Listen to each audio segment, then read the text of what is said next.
5, 4, 3, 2, 1. We have ignition. Strap in. You're about to listen to the hottest sounds in the mix. In the mix. You're listening to the hottest internet radio station. In the mix. In the mix.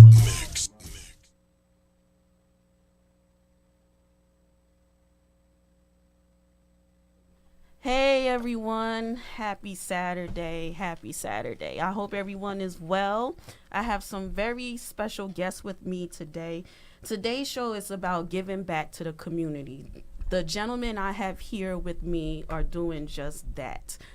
I don't even know what to say about the gentlemen that I have here today, except they are doing extraordinary things.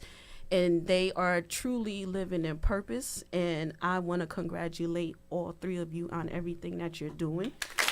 I appreciate Mr. Ebrima and Dory and Mr. Sean Wade on the I Have a Dream award that you gave me. I greatly appreciate that so much. And I really enjoyed the event because it was more than giving out awards. They gave out scholarships. They acknowledged people. It was just a wonderful event, and I congratulate both of you on everything that you're doing.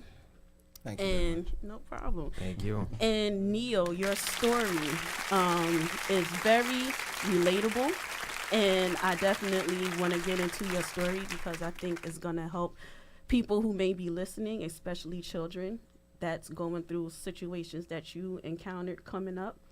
So before we get started, I want to also say hello to Miss Carolyn Oliver Fair of she is New Jersey's First Lady of NAN, National Action Network, and I wanted to congratulate her on the event that she held, the Fannie Lou Hamer Awards Gala, which was in Jersey City, and she nominated, or I should say there were some honorees there that I was truly inspired by, and I definitely would like to read off those honorees before we begin the show, because I'm going to have Ebrima read off his honorees also from his event.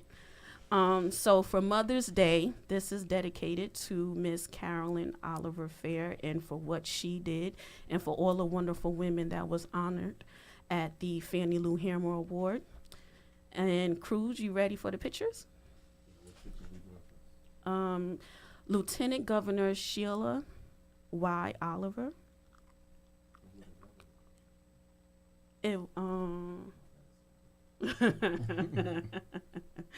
Just put them up and I'll read off the name. The ones that are like the card, right? Yes. Okay. These, right? Yes. That's the beginning of the booklet with all the honorees that was listed. It was Saturday, April 21st in Casino in the Park, the Fannie Lou Hamer Awards Banquet. And that's Miss Carolyn Oliver Fair. You can move to the next one. Lieutenant, yes, that's the one. Lieutenant Sheila Y. Oliver, very inspirational woman. I have so many things that I could say about her. It was such an honor to be in her presence. I greatly appreciate being in her presence. She gave a great speech, and it was just a wonderful speech that she gave. So she is one of the honorees, Lieutenant Governor Sheila Y. Oliver. The next one is Reverend Dr. Danielle L. Brown. Go ahead. Latina S. Bird. She is a firefighter. So I'm going to have her on the show. I look forward to speaking with her. The next one is Miss India Nicholson Edwards. The next one is, I want to say her name right, Petal Britton Gatson. The next one is Sakima M. James. Ashina Johnson, Michelle Massey, Ashley C. Sawyer, Felicia Simmons, Nina Monique Spain, Reverend Gloria Walton, and Kenyatta Williams. Congratulations to all those beautiful women who were honorees at the Fannie Lou Hammer Awards banquet. It was a pleasure meeting all of you, and I wish all of you continued success and keep doing what you're doing. And next, I'm going to have Ebrima read off his honorees. Okay. Tell them a little bit about the I Have a Dream Awards and how you came up with the I Have a Dream Awards. Okay, so well, the I Have a Dream Awards Gala, it was something that actually started off just strictly from Where's Taz itself, Where's Taz building up, being such an active, my entire team, we're just so active in our community entirely. We started looking around, and I mean, just one thing that we thought of, we said, wait, we're already giving back, we're already talking to people, we're already helping kids. Why don't we do something to take it to the next level? Mm-hmm. So we all brought together stories that actually matched together, mixed and matched different things, such as myself and Sean's experience with women of with cancer, Mm-hmm. my experience as well with a large amount of children suffering with suicide. We wanted to make sure that all of these lives that are being lost before they can even achieve their dream can still have their dream. Mm-hmm. So that originated where I Have a Dream came from. And when we started with it and we just kept on rolling with it, we started forming together the gala. We ran into a whole, more than we had the success that we didn't even expect at the gala. We had some amazing people actually stop by. I don't want to butcher anyone's name, so I'm going to actually go ahead and read it off from my pamphlet. Number one, Nina Spain, of course. Thank you. The Nina Monique show. It's amazing. It's my second time, but first time here in person. So I'm over here on every single screen. We had Denise Wilkerson. We had Dorinda Walker, Dr. Maria Jackson, Toya Beasley, Miss Lily Edwards, Dr. Lily Edwards, excuse me. She would beat me up. She would beat me up if you heard me call her Miss. Kenneth Clifford, Christina Wallace, who was actually one of my history teachers when I was in high school, and Jason Denard, who wasn't able to make it to the gala, but he definitely assisted as well and gave his wishes. But when it came to the gala, it was just such an amazing feat to actually touch and hear those stories at the gala. I don't know if you wanted me to also share a few of those things right now. Yeah, go ahead. Oh, I mean, me personally, I've lost about 6 people in my life to this day. This year alone to cancer, not to cancer, excuse me, to suicide. And these are young people. I'm 26 myself. Today being my birthday. Happy birthday! Thank you. But I'm 26 myself, and I'm younger than all of the people who've lost their lives. I mean, excuse me, I'm older than most of the people that lost their lives. There was only one person who was older than me, who was a gentleman who took his own life this past summer. Besides that, everybody else was younger than me, and I even had an experience the week before my gala. I was contacted by a very close person to tell me another very close individual who I hold dearly to my life said that she was contemplating committing suicide. Her words exactly being, I want to go into my dad's closet, take the gun, and shoot myself in the face. And that, when I heard that, I didn't even know how to feel. It broke my heart, and it confused me at the same time. But then it brought a little bit of realization that this isn't something that's random, because if you're having 6 youths from different locations all over, that's not just saying that it's an issue here in Newark, New Jersey, but it's an issue all throughout America's youth. Suicide should never be a second option at all for anyone. But that's been the case now. Right. And it's been going through that, whether it's because of someone's sexuality, whether it's because of their the color of their skin, whether it's because of their educational level, their social status, whatever it may be, it's become so unstable and such an easy choice that it doesn't make sense. Easy choice is definitely right. I think there's so many things going on in the world right now. It's a lot for some people to bear. And a lot of people choose that option.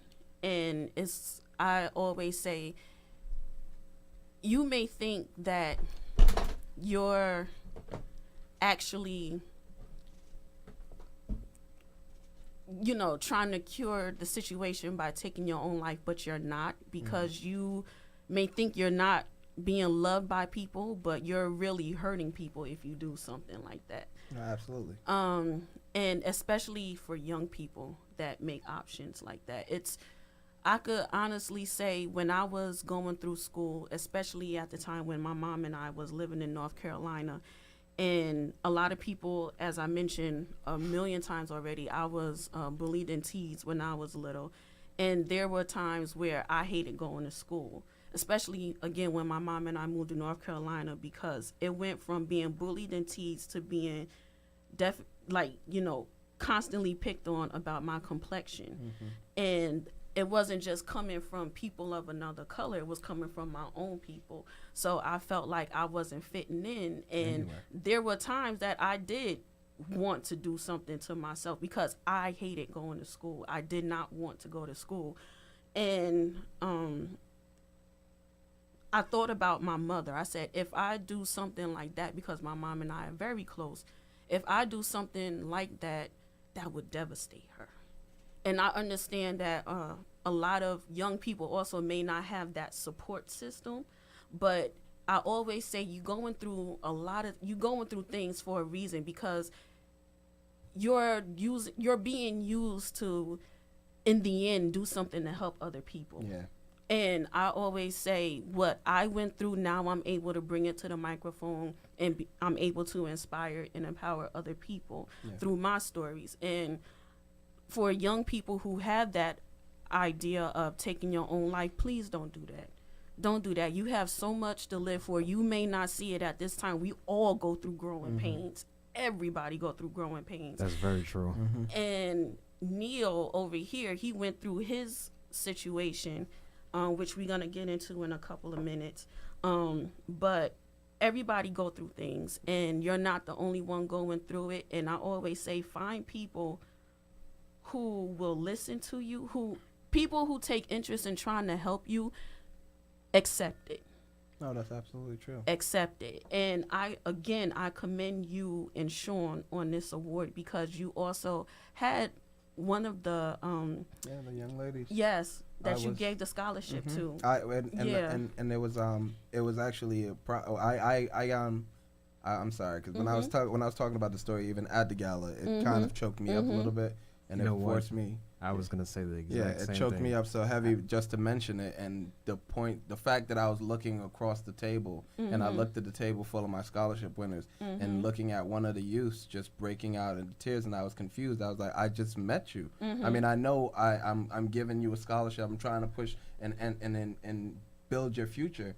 But at the end of the day, I still just met you. I don't know why are you feeling this power? And when she walked up, and she actually got a minute to speak, and her words were that she was so proud that I was able to say that, and the stories that happened, and started crying on the mic, and said that she contemplated even committing suicide in the past, and since she was there to speak on it, she said, I'm glad to be here today to say that I didn't do it, but it is really difficult to be young in this day and age, and I know about that pain when I was younger as well. I used to be just as you, teased on my complexion, teased on the multiple levels, but it just, And you know what? That at the gala, that was a special part of the gala where, everyone in the room really felt that, exactly how you just described it now is exactly how you described it during the gala. And I got so many responses about that afterwards.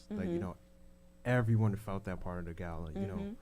It was just breathtaking. Yeah, it was, because it's just so many people that feel that way. And especially now, as we look at media, especially the news, and when it comes to young black men. And we see the things that's going on with police brutality. And I mentioned on the last show where I'm meeting with people who share stories of being wrongfully convicted, sitting on death row for 20-something years and waiting for someone to execute them for a crime that they didn't do. And, you know, the stories, some of the stories were when they were found guilty of something they didn't do, they was trying to find ways to kill themselves because they knew they couldn't handle situations like that. And it's like, it's just so many things going on in the world, and you have to find those group of people that you share the same interests and positive interests, and you know, listen to each other and you help each other get through those difficult times. As you mentioned, when the girl, your scholarship winner, got up and she talked about committing suicide, my eyes did water, because I was like, it's for a young person to feel that way. It's one thing to hear it, but it's another thing to see it. Exactly.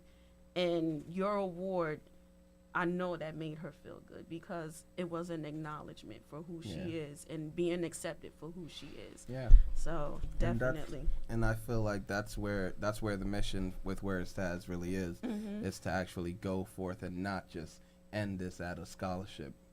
We don't want the fact that we just help those few kids go to school be the end of it. We want to build our entire community to the point that we have those ideas, that people aren't sitting there with the mindset that, you know what, suicide is the only way out. Right. We if I don't feel comfortable speaking to my mother, I don't feel comfortable speaking with my parents, I don't feel comfortable speaking with my brothers, I feel comfortable coming to this group. I feel comfortable coming to an area that I know I'll be able to express myself completely and still not be judged. Right. And that's what we're trying to do with the WIT Ambassadors program in the summer. We want to make sure that this mentoring program doesn't just build the youth into just basically robots or anything like that. We want to build individuals. We want to build people to become the next Nina Monique show, the next Where It's Taz, the next CEO of any enterprise. Exactly. Just make them into what they were born to be. You're meant to be so much more. And I know of course Sean wanted to also include a little bit about his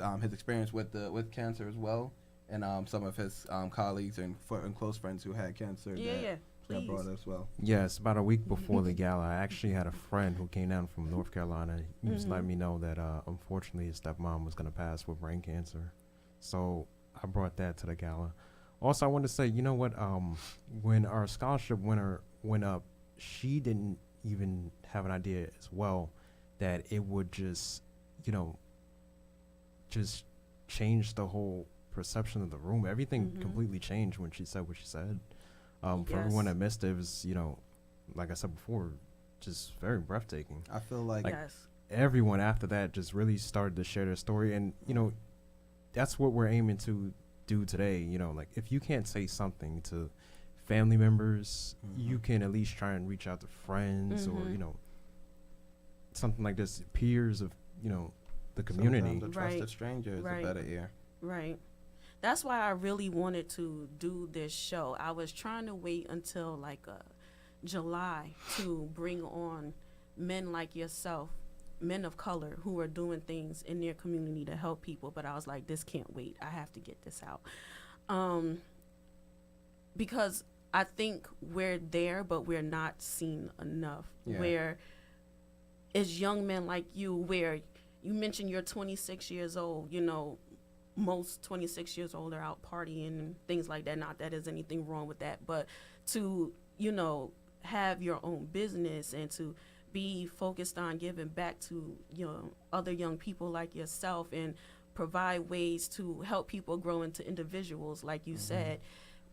We're there, but we're not out there, or you're not out there that. So I definitely had to bring this to the show today. And Cornelius, I'm sorry.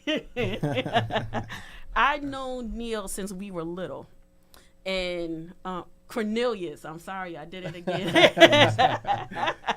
And I known Cornelius since I was little, and I grew up calling him Neil.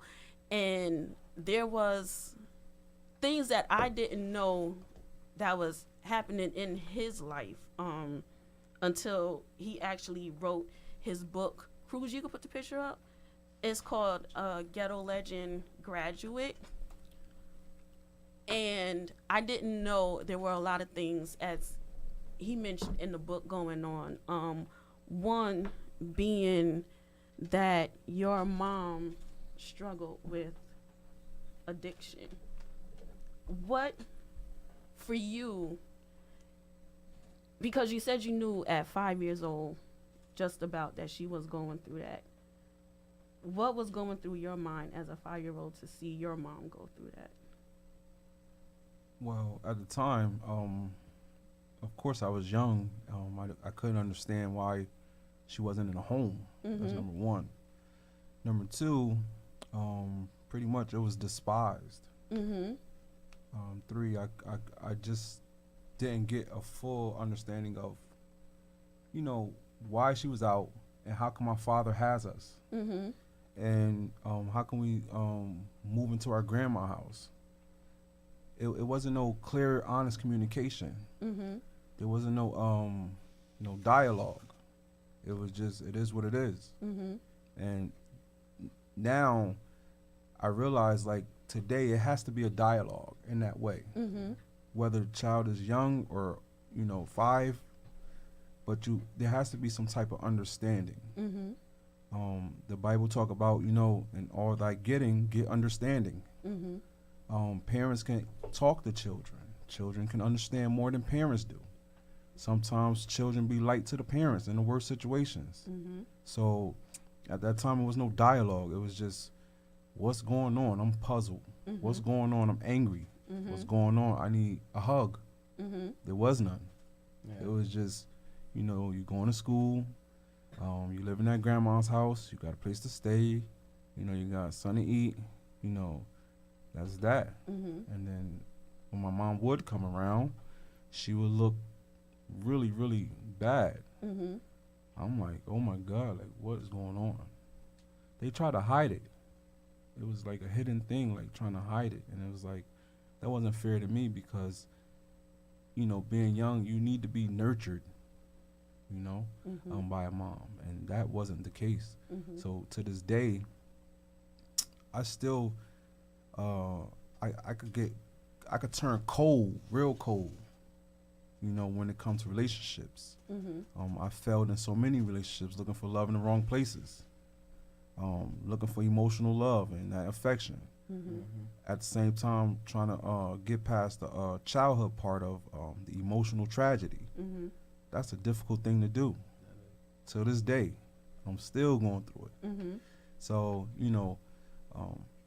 I just try to get more understanding. Ghetto Legend Graduate. I knew when I went to school, in reference to going to school, I knew at school I was kind of safe. But my first day of school wasn't all that. I talk about it in the book. I got clipped my first day in school. It was funny, though. The first day is always the hardest. First day was the hardest day. I got clipped in the first day in the hood. Like, I'm like, really? That's how I get welcome to school? I'm going through. I'm gotta get clipped. I'm like, okay.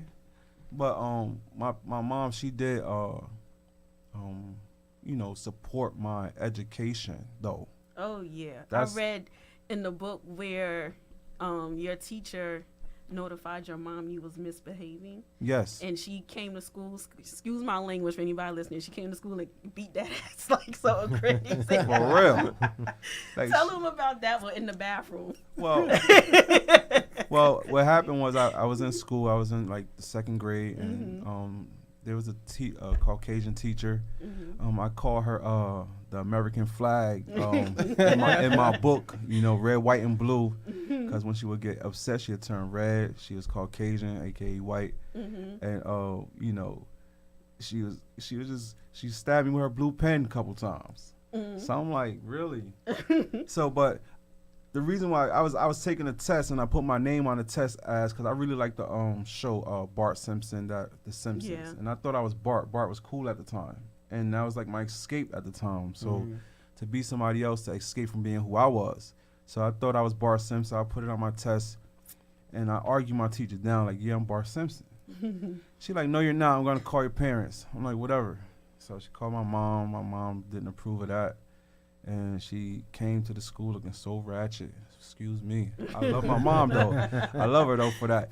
She came to school looking real messed up, and she put me in the hallway, took me downstairs to the bathroom, whooped me like never before. And her friend that was with her, she was saying, Eileen, that's enough. You know, he had enough. Stop beating that boy like that. So, but I appreciate that because you have to spare that rod. Yeah. So I respected that. That was real. And at that point, I straightened up at that point. And later on down the line, I got out of line again. But that's one thing you can say about her. She was a disciplinarian. Yeah, she was. And nowadays, some parents not even like supporting their kids, and they in their right mind other than drugs. My mom's mind was on drugs, but she still came to school like regardless. But some parents today they won't get out of bed. They just send their kids to school, come back. You know, and it's like a drop off daycare. That's it. I say the same thing. I think that's what's lacking in today's system. You know, like, I hate to say it, but I think a lot of the younger parents, you know, like you just said, it's just drop and go. And it's sad because you know what, that really affects these kids, their grades, their attitudes, all that. And that's how it's becoming. It's like babies are raising babies. That's the way they say it. But it's when it goes back on it, it's the whole entire mindset. It's instead of me being your mom or me being your dad, I'm your friend. Yeah. And I'm like, there's that sense of respect that used to be, that sense of level or those barriers that were there when it was like, oh, that's my mom, I'm never speaking to my mother this way. That's my dad, I'm never speaking to my dad this way. I'm even afraid to bring this up to my dad because of this way. Now it's like, oh, you know what this is? Exactly. I think you're 100% right. Like, today, I think it's like you're the friend and the parent. But you know what? For me, back in the day, it was just like my parents were the parent. That was it.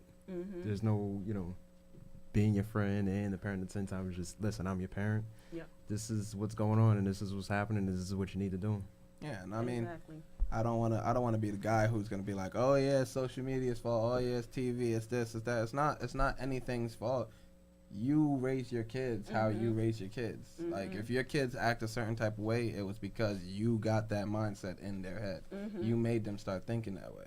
It's not because they saw something on social media. It's not because they saw something on Instagram, on Twitter, on Facebook, on YouTube, wherever they might have been looking, that they saw that and they're not imitating that. Because I see videos all the time, and I'll sit there and I'll be like, yo, this is starting to get corny. This is whack. I don't want to see this anymore. Or it's something that I won't even be interested in to start. But that's because I've been raised to know right from wrong. But if you just bring them to make them think that, oh, whatever I do is okay, then they're going to do whatever they want. But that's definitely true, though. My mother was a teacher, and she went to school for psychology also. And, you know, one thing she always said was everything start at home. Everything start at home. And when I hear of situations of people going through things that they feel they can't talk to their parent, or, you know, there's no relationship at home between the parent and child, it breaks my heart, because I'm like, there's a child looking at you that needs you. Yeah. But in the case, for example, with you, your mom, even though, like we just said, even though she may not have been there the way you wanted her to be there, she was there to break her foot off in your ass whenever you messed up, you and your sisters. And I appreciate that. Really. How has that, because you eventually had a child, you're a father of 3. Yes. How, from her experience, how has that, I guess, influenced your parenting? Well, now is the cultural difference. There's a difference now. Me having 3 children and having them, I was pretty much hands-on with my children. My first son. I had him at 15. Mhm. And before I could even get him, his mom, gave him up for adoption.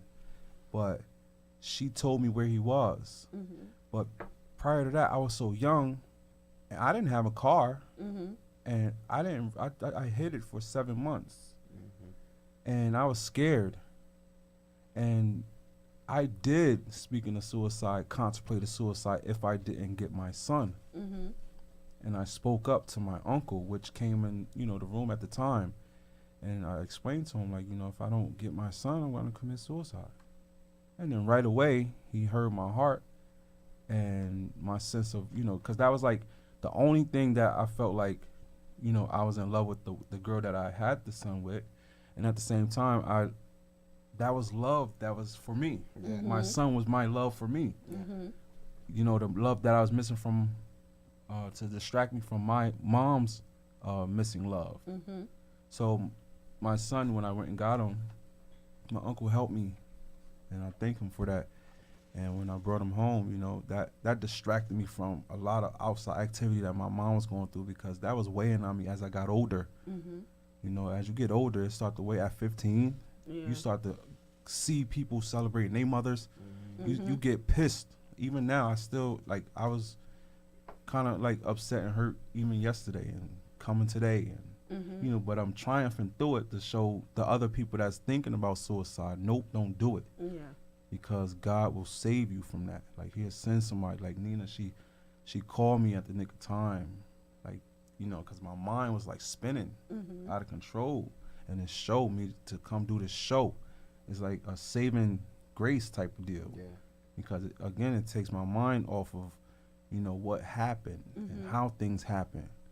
How come I haven't got love since I was younger from my mother figure? Mhm. And that is difficult. That is Yeah. difficult. No, that's really Mhm. So I appreciate that. I appreciate being on the show, and I appreciate you guys doing what you're doing, because that's the Father's work what you guys are doing. So keep doing that. Planting It's the gonna- seed, your yeah. legacy. Your work, Yeah. that's Right. beautiful. Yeah. That's beautiful. I love Yes, yes. And I can definitely relate to what you're saying about missing that figure.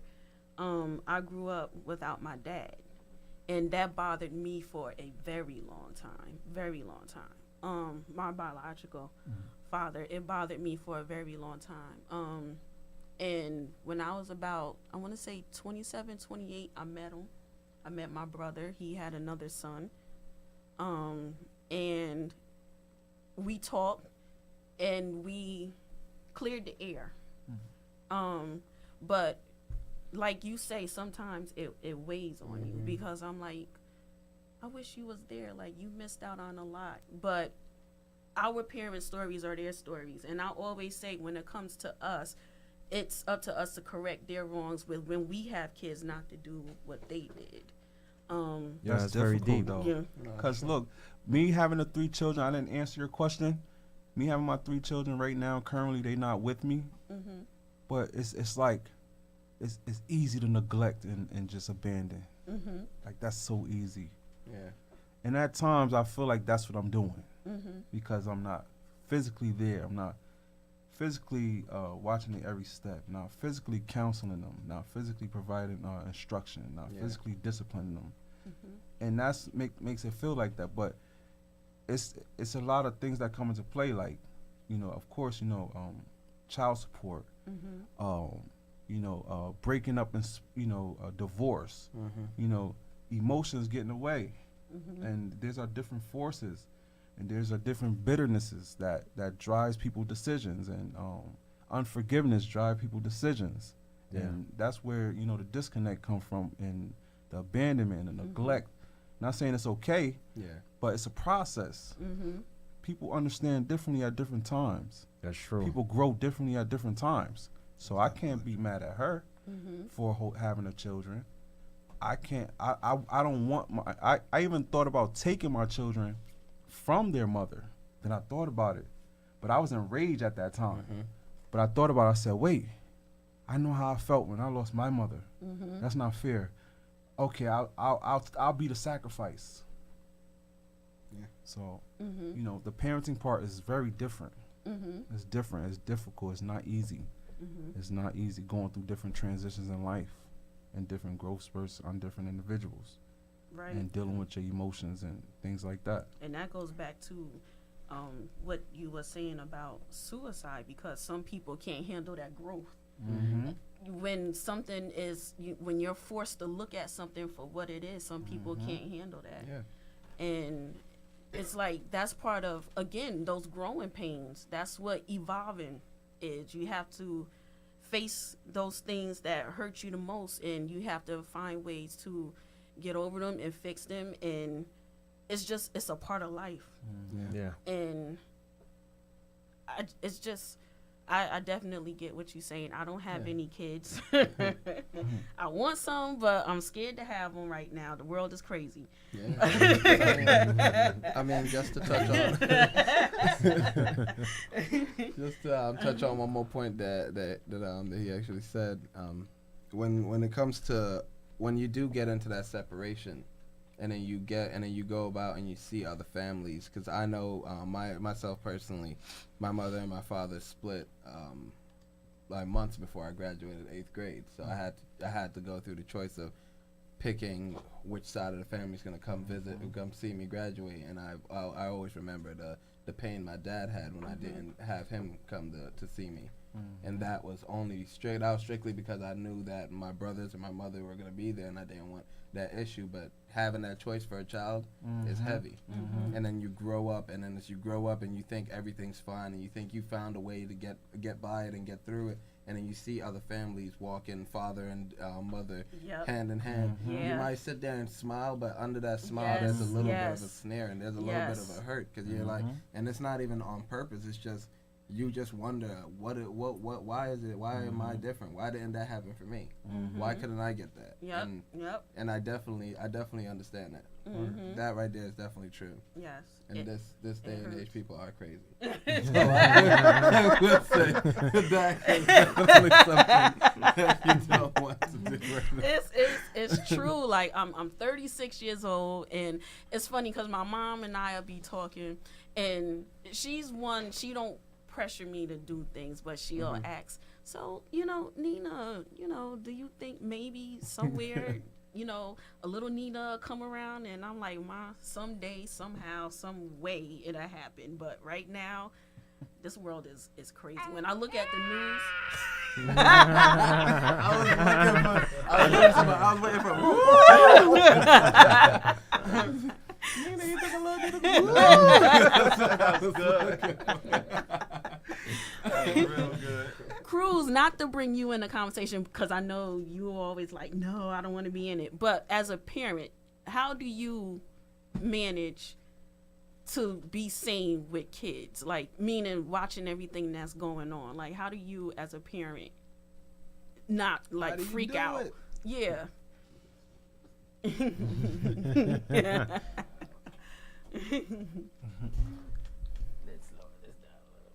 All right. Well, my kids are a little older now. Like, my youngest one is 8. So I really I'm worrying more now about the 15-year-old and the 8-year-old. My other kids are just big already. Like, so the time they were raised, like, their grandparents is old school. They didn't play that. Right. So my kids wasn't outside hanging out. They wasn't, you know what I mean? Like, it's a total different ballgame. Like, kids that are born now are the ones that you need to be afraid. You need to be afraid. Because it's everything that happens outside. Like, they learn so much stuff outside. It's nuts. It's true. Their vocabulary is nuts. Kids talk now in forms of ways that's just weird. But I mean, I've been able to, like, kind of hold it down. Like, you kind of, I've done a lot of things, like, let's say, stuff that my father probably didn't do. Like, I'm not going to say my father wasn't there, because my father was there. But things that my father didn't do, I did do with my kids. You know what I'm saying? So, if, like, the bike you always wanted, never got it because, it's too much money, it's too this, it's too that. So I made sure that every one of my kids had bikes. They got to, I've been there for every party, every birthday, every graduation, you know what I mean? So I put in that time. And Like I said, my father was there. My father worked. He owned his own business, his own stuff. So it was, you know what I mean? So I understand now, you know, when you're older, you kind of understand. So my mom, the same thing. She was always grinding, you know, retired, you know, so. Yeah. I don't know. I mean, like, my kids have been good. They've been good. I can't complain about neither one of them. 3 of them graduated already from college. Nice. And the small ones, Yeah, thank you. That's huge. The small one, the out of my 3, I have 6 kids in total.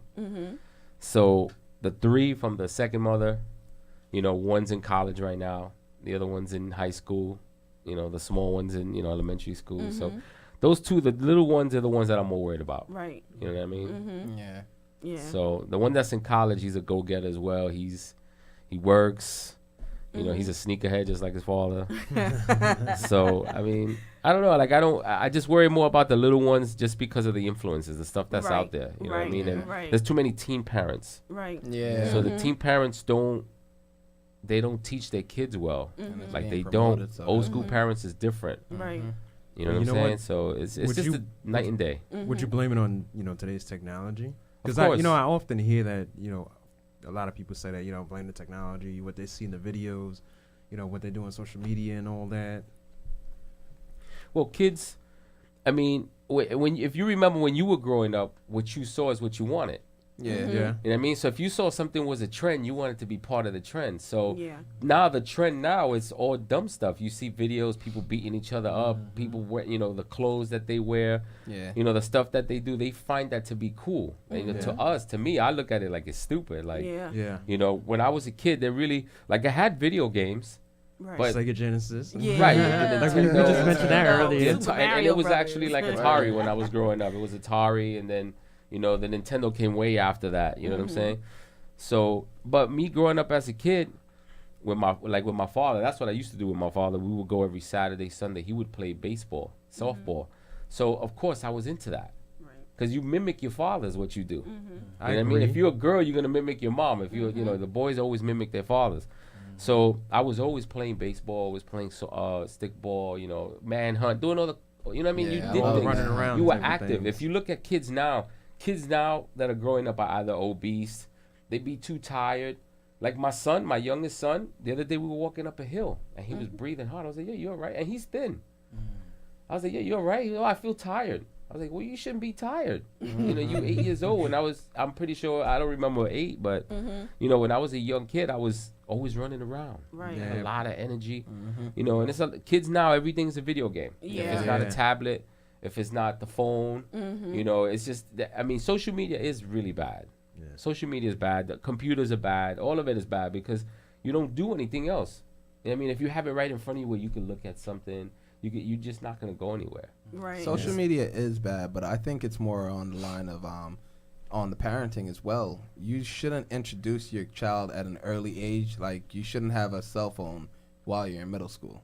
Well, Because if you have a guess cell I'm phone, bad. yeah, if you have a cell phone in middle school, I mean, yeah, you will need to keep track of your kids, but that's where the parenting is. If you know you have children, you need to make your schedule actually match those kids so you can be able to be there to Right. pick up your kid on Exactly. time. Right. Just this last, what was it? I think it was Friday or Wednesday. No, it was this last Wednesday. I was coming home from not work. I got off. I went to the gym. I was coming back home. It was raining. It was that day that Sandy just jumped back into Jersey for a few seconds. Yeah. Because it came out of nowhere. The blast thunderstorm from the came out past. of nowhere. But I'm driving home, and when I get home, I'm like, you know what? I want to go upstairs. I know I was told not to get a Red Bull, but I feel like being rebellious and go buy a Red Bull anyway. And while I'm walking into the store in my building, I see this kid at the security desk. And little kid, he's 13 years old. This lady had a jacket over him, and they were talking to the security, and they didn't understand what they were doing. They were like, oh, well, did you call your parents? Did you call your mom? Mother didn't pick up the phone. Father didn't pick up the phone. 4 times this kid called. It's 9:45. Do you know where your children are? Exactly. Yep. Remember that? Yeah, remember that? Yeah. 10-10 wins. You know where your kids are? Yeah. But I'm like, yo, it was 9:45. This kid was sitting here crying, soaking wet, standing confused. I looked at it first. I was like, you know what? First thing I got to do is mind my business. I don't know what's going on. So I went inside the store, grabbed the Red Bull, paid the Red Bull, Walk back out, go into the elevator, and I was like, this thing in the back of my head is just itching. I can't ignore it. I was like, all right, what's going on, guys? They're like, oh, well, he was at the bus stop and just crying and waving down cars to see if somebody could stop to help him. I'm like, waving down cars in Newark? And then she was like, yeah, I mean, like, Newark isn't that bad, but still, it's like, he was like, I asked him, I was like, where do you live? He said, oh, I live all the way down in by Avon and everything, like, oh, and that's way down. That's literally across the town from where I was. How did you get here? He tried to take the 99, but he was informed to take the 99, but not informed which way to take the 99. Okay, he took it the opposite way. So he took it the opposite way, going towards North Newark when he was trying to go towards Weekway's southward side. So I sat there and I was like, well, did you call your parents? No. Yeah, yes, I did. I called them. They're not picking up. I'm not going to put a random kid in my car, but I don't mind calling an Uber because I know I can track the entire vehicle. I can get the kid's number, everything like that, and I did that. But my thing is, and when he finally got home, it was about 10:15, but he finally got home because I called him an Uber. But it goes back to the point as, where was the parenting that was sitting there like, oh, my kid gets out of school at this time, let me go get him. And I know school ends at 2:45, so where did those extra hours come from? I mean, he looked like he was coming from practice, but that practice didn't last until 9:40. Right. And this kid is just lost. Doesn't know what's going on, just crying in the streets with rain falling all over him. Nobody's calling him to check on him. And he doesn't know what's going on. He only spent his only $1.65 or however much the bus costs now, but like just to get home. And he took the wrong way because he was misinformed. And stuff like that. And I don't want to take it away from social media. Social media does have its flaws, but I think that on the max it falls more on the parenting. Because it's like, I know my kids are going to be here. I know where you're going to be. I need to take a bigger initiative to make sure that you're taken care of. Right. You know? Because they're your responsibility. Your kids are your responsibility. Well, you got to see the parents now of these kids are young parents. Yeah. So social media does fall into that. Because if you ever notice, you got parents that they're like 20-something, maybe even 30. And they're too busy playing with their phone instead of paying attention to their kids. And taking selfies. So it's they'll only pay attention as long as they're cute on when Instagram. you kind of look at it, you could blame social media because a lot of these young parents, you know, that's what they were used to. You know, they grow up watching social media and the stuff that goes on. So, you know, and then not to knock women, but a lot of these young chicks, they get with these cats and they think having a baby is going to hold the dude down. Yeah. You know, and half of these dudes, like, I mean, I was 21 once upon a time. My first child, I was 21. And I can honestly say I was irresponsible and responsible at the same time. Because you're going to, you know, sometimes when you're young, you think about you. You know what I mean? So you're not, you know what I mean? As you older now, you don't think about you. Now it's always them first. Like, I always think of them first before anything. Yeah. But you know what? So I want to go back to what you said no kids, like a few minutes ago. You know, you do emulate what your parents do. That's very true. Yeah. Like I want to say probably, you know, like me, my parents, you know, when they were really, really young, like they were hardworking, you know, just like you said about your parents and all that. They were hardworking. It was like, you know, even though I couldn't go outside, I knew better, just, you know, right from wrong. Everything that I did growing up, I just knew, you know, like, all right, you know, my parents did this, you know, I didn't want to let my parents down. That's how I looked at it. Or, you know what, I didn't really want to get spanked, so I might as well just do right. you had to be home at a certain time. Yeah. You know, you had to do, you know, the only, like I said, I struggled a lot. My parents working. As far as doing homework and stuff, it was always my older brother, and my brother's like real militant. So my brother would scream on me, like I would ask him, "Yo, how you do this?" And he would be like, "Are you stupid? Are you not reading what it says there?"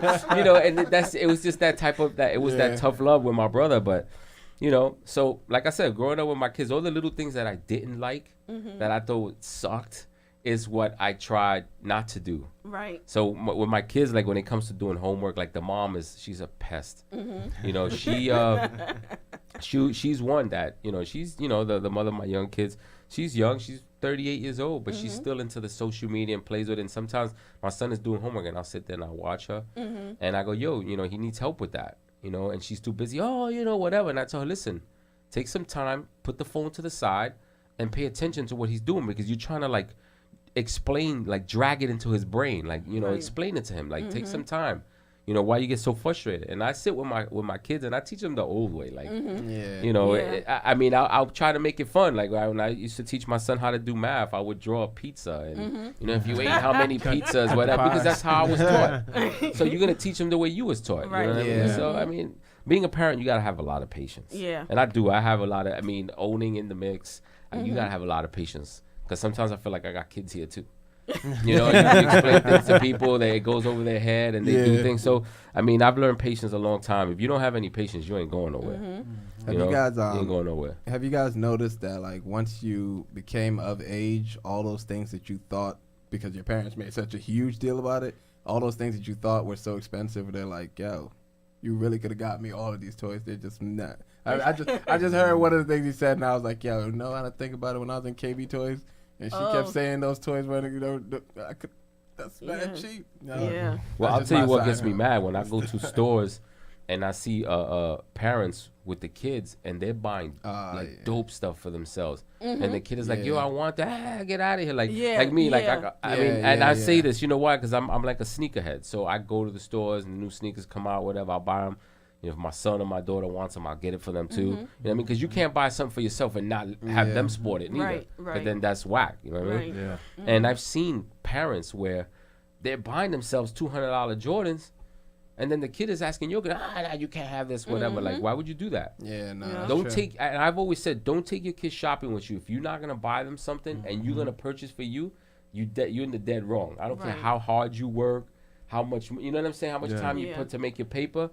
For that, go do the shopping dolo. I needed to have met him like 20 years ago. I needed him to say that same exact thing like 20 years ago. Yeah. No, that's true, though. Yeah. I definitely agree with that because you see that way too many times. You see parents just walking around dressed up all nice like they don't have kids, and then you see their kids walking right next to them like, Looking all bummy. who is that? What is that? But you know what? That's your child? I hate to play devil's advocate right now, but at the same time, I can understand. You know, what if you have someone that likes to go shopping a lot? Then it's like, all right, am I gonna constantly buy for my child as well? Yeah. But I definitely understand your point. You gotta if you like to go shopping, then you gotta you're like setting to go up that shopping. scenario. You set yourself up for disappointment because real truth is, don't go somewhere shopping with your kids. I mean, let's say you're gonna go into a mall.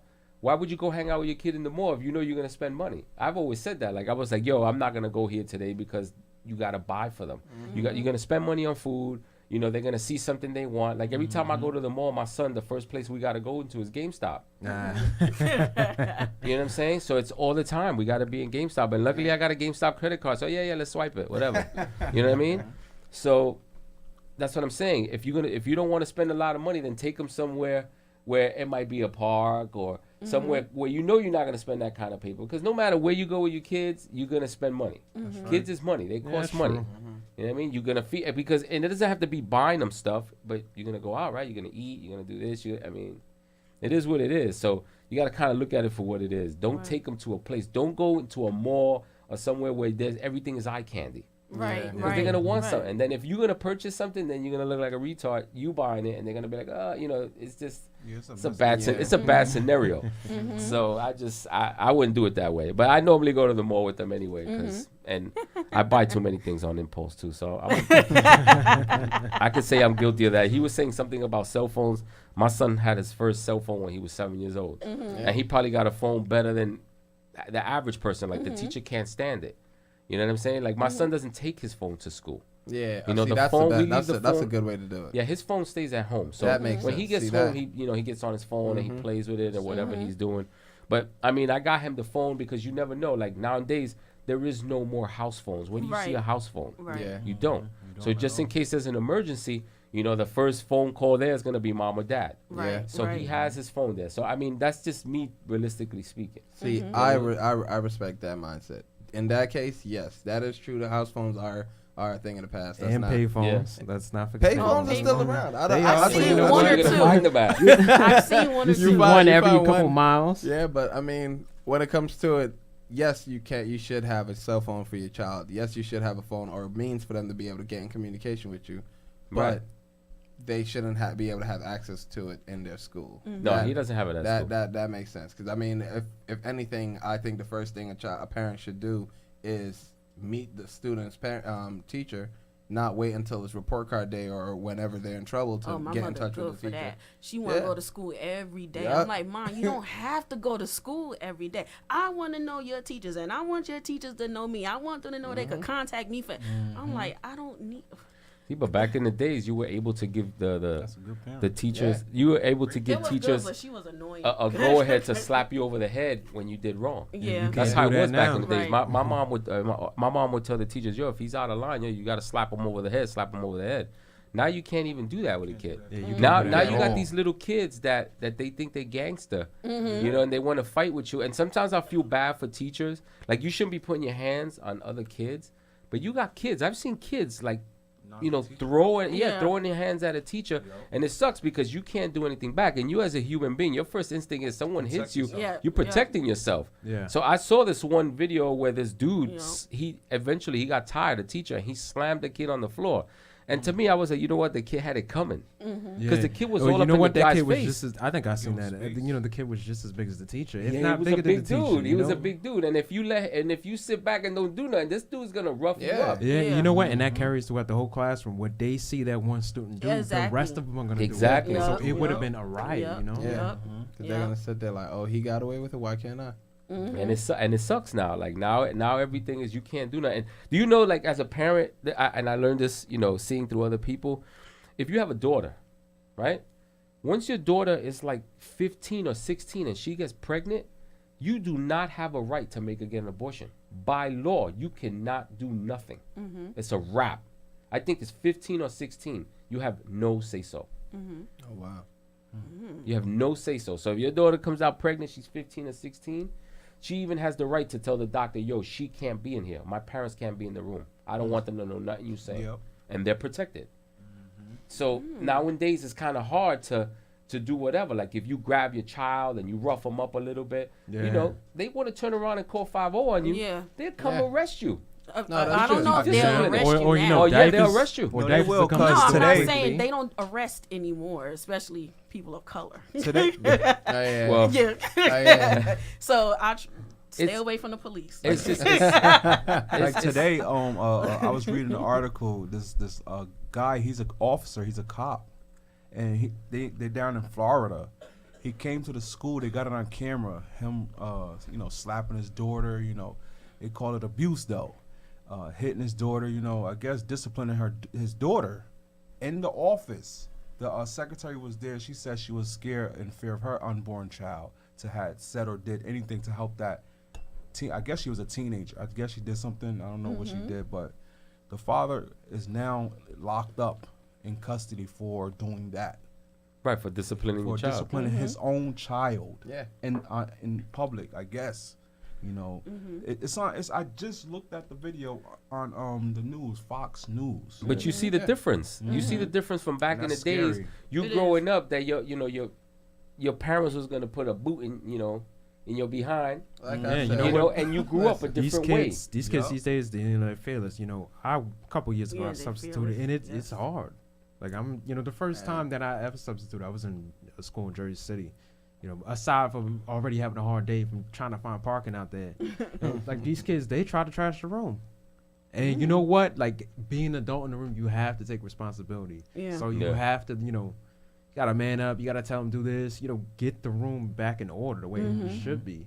But for teachers to do this, 300 and something days, however days they have of school. Teacher That's a jobs lot. now That's a lot, are yeah. bad They because hard. there's a lot of restrictions to it now. Yeah. Yeah. It's not like before where you could reprimand a different way. Like everything that you grab them or whatever, everything already is like an assault or something. Right. Yep. You That know, was one of and- the first but things I- they told us, like, substitute. You cannot touch them. Yeah. Even, you know what?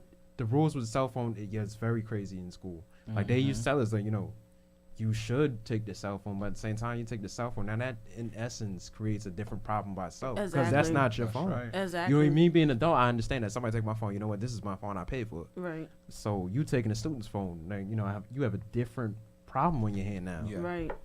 Yeah, back No, in the that's days true. it wasn't like that. Yeah, it If you wasn't. took something to school, you remember your teacher would take it from you, Yeah. and you wasn't getting In it the back back. till your parent came in. Yep. And it was what it was. It didn't matter what it cost. They'll tell you you're not supposed to be bringing this to school anyway. So a cell phone, they really don't need the cell phone in school, because If where are you gonna anything. be at, or what are you gonna be doing that you need to be calling an emergency? There's so many people there. Yeah. You got staff there, whatever. So Just Yeah, go I to mean, school cell with phones your should parents' definitely not numbers. be in school. Mm-hmm. You know, But then at the same time, you have a lot of school shootings now. Yeah. Yeah. So it's like So- the phone. I get it. Yeah. I just think like parents need to talk to their kids when to use the phones in school. but can you imagine what is you having a cell phone and a shooting gonna do? What's Call 911. I mean, what? Yeah, you In know a what? hiding If- spot. Yeah. You know what I mean? Call your What parents. much can you do? You know what I'm saying? Because I mean, once someone goes in there, I'm pretty sure that you know what I'm saying. They're gonna Yeah, call but 911, whatever. also to play devil's advocate. If I hear, You hear the if I was ringtone a going parent, off. if I was Yeah. a parent and I was like, and I heard that my child's school was there was a shooting at my child's school. Most parents are gonna do this. They're gonna freak out and they're gonna pick up their Yeah, phone, yeah, call, hello, and then there Call could have been them that too. one room that he was Yup. hiding in, and then And now, yup, and I have a yup. really loud ringtone, so I'm not trying to be that guy, but it's like, See, real talk is that's real the talk reality is of the world if we're they in. could bring a cell phone in, then of course I could bring a gun in. Yeah. Yeah. No, Because that's- that means you're not being checked. You know what Yeah. I'm saying? And I've always said they should have metal detectors in every school, even elementary schools. They should have that. That doesn't cost them anything. They should have But it. you know what? Where I you think- walk through the machine and they check you real quick. I think because- the issue is they don't have it in all the doors. Like they might have it in the front door, maybe the back door, but they don't cover all the premises. yeah. So I think that's also the bigger issue as well.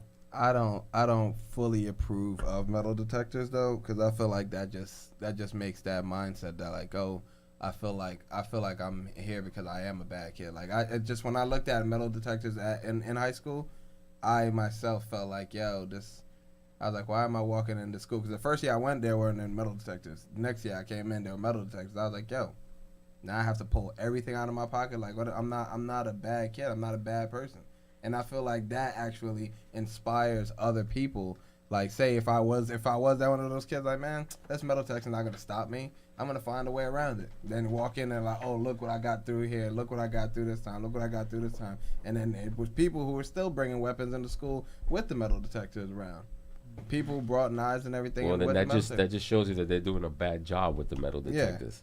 But I mean, I feel that's like that. Because if you go into a government building, Mhm. you ain't walking in there Oh, with no, no no. knife. Oh no. Any little thing buzzes, they'll have you butt naked Yeah. checking you. You know what I'm saying? But it's just for safety. You know what I'm saying? Yeah. That of course that someone can bring in a gun through the back and all that other stuff. That's possible. But if you could bring a gun in through the back, that still means that they have crappy, whatever it is that they doing is for securing a school.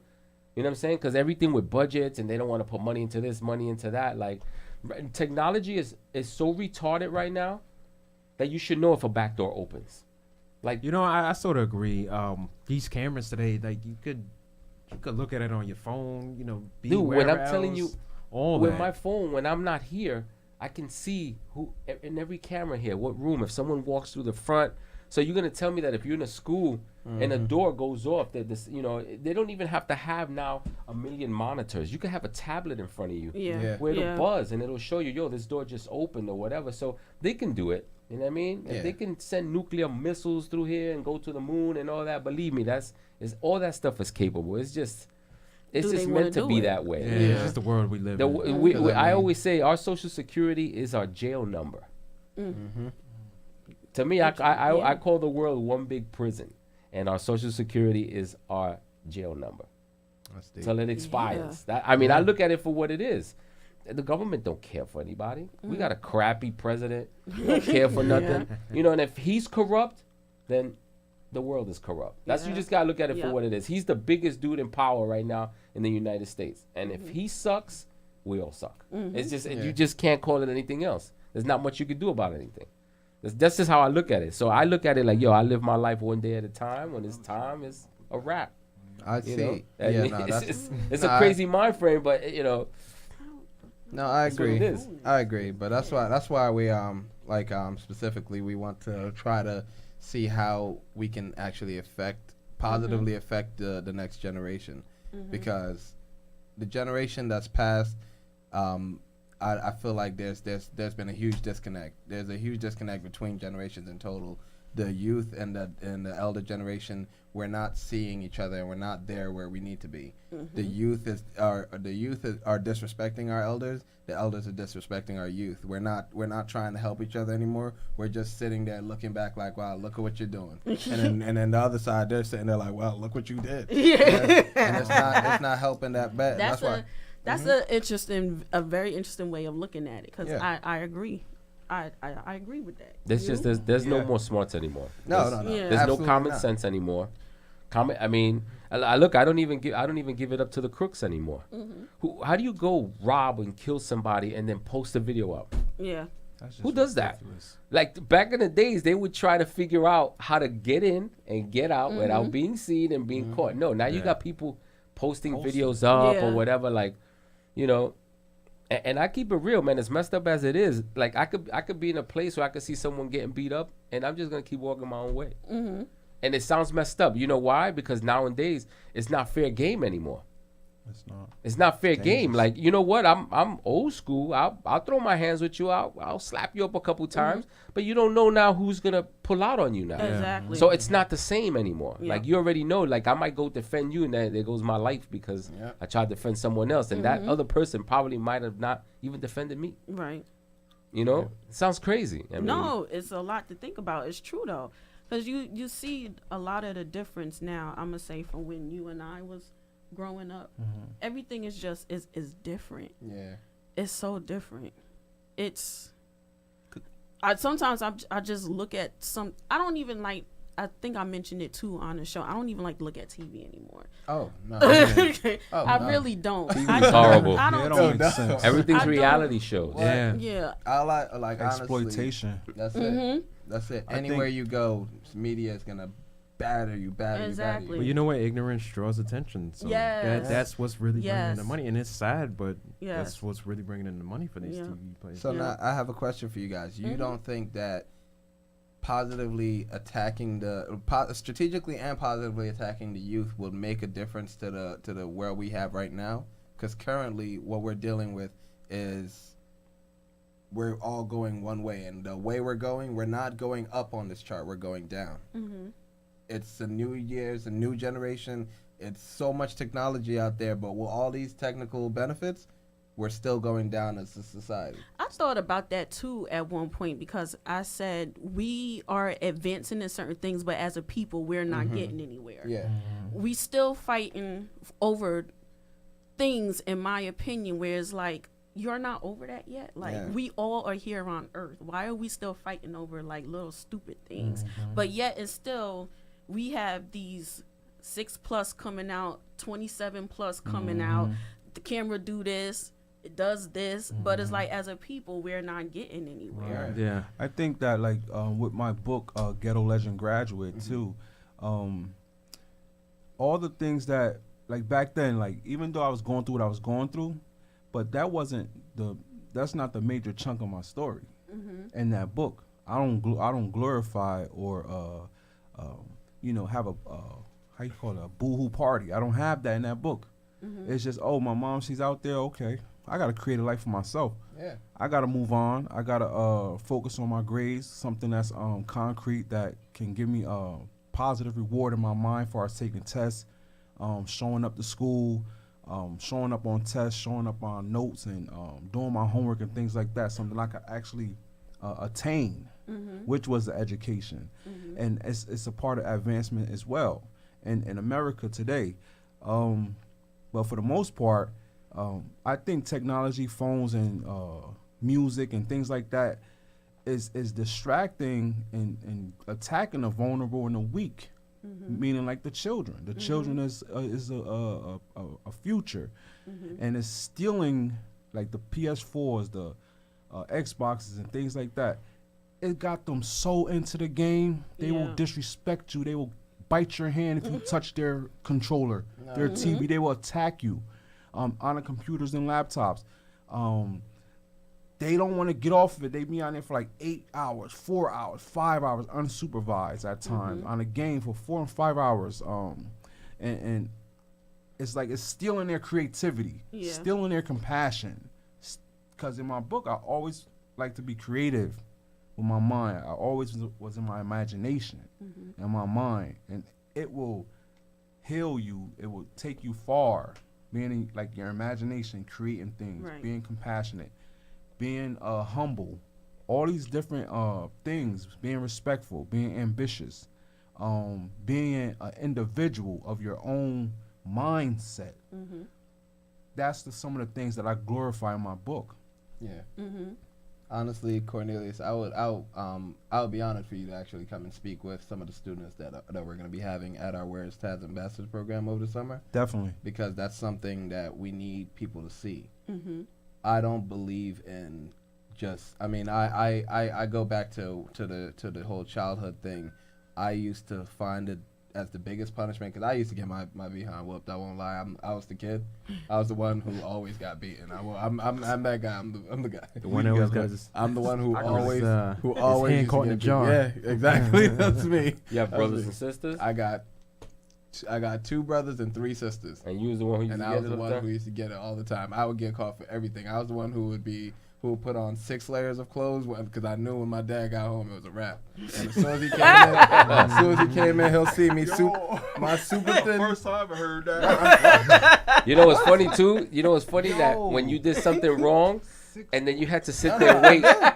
You had to sit there and wait, and you knew you was gonna get a beating. That's Yeah. it, and that's the worst I can waiting tell time. you. Because I'm like, dang, 9 o'clock is right there. Yeah. I just go to bed at 9 o'clock. It's 7 right there. Yeah. Crack, crack. You hear that door? I had on shorts. I laid it up to the sweat.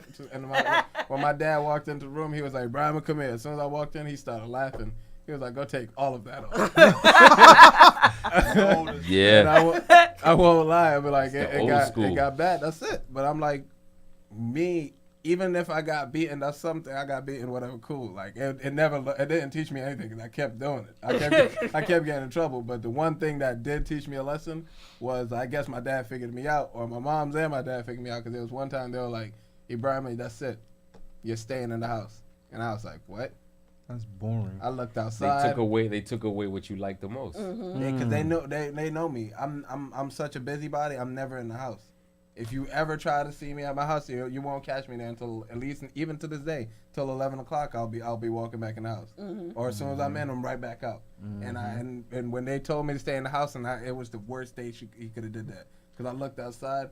There were, like, I had my computer, I had my games, I had everything. I didn't touch any of it. I was just sitting at the window crying. Like, you ever seen those raining pictures with the kids just The sitting kids there? standing there. It wasn't That's raining. funny. It was completely nice outside. I was in tears just looking at all the kids playing, and then my dad just walked in the room, looked at me, laughed, walked Laughed out, at you. came back, and then he was like, "All right, now you can go outside. Don't do it again." I was like, "Yeah, it's never gonna happen." Word. He But you hit know you what? where it hurt. You Yeah, ain't going it hit me where it outside. hurt. You're It supposed teaches to you a take away lesson. from the kids. Sometimes But you don't yeah, gotta but hit them. now it kind of gets a little bad, because you won't get that effect. If Right. if I told a kid right now, don't go outside, that's not gonna hurt them that bad. They'll be like, "Oh, well, I got my games. Take away the games. Like Oh, well, he I got just my said, phone. yeah. Take away my You phone. take Oh, all well, of it. I'm gonna find another." You're gonna have to sit there and pull out the whole room before you Yeah. can get an effect. Of You it. have to take away all the electronics, all the stuff that they Yeah. have. You know. And that's exactly why we think. My theory is that, and I know the Where's Taz team supports me completely with it. We need to attack them at an early age and make them reintroduce them to the world, reintroduce Right, them to right. outside.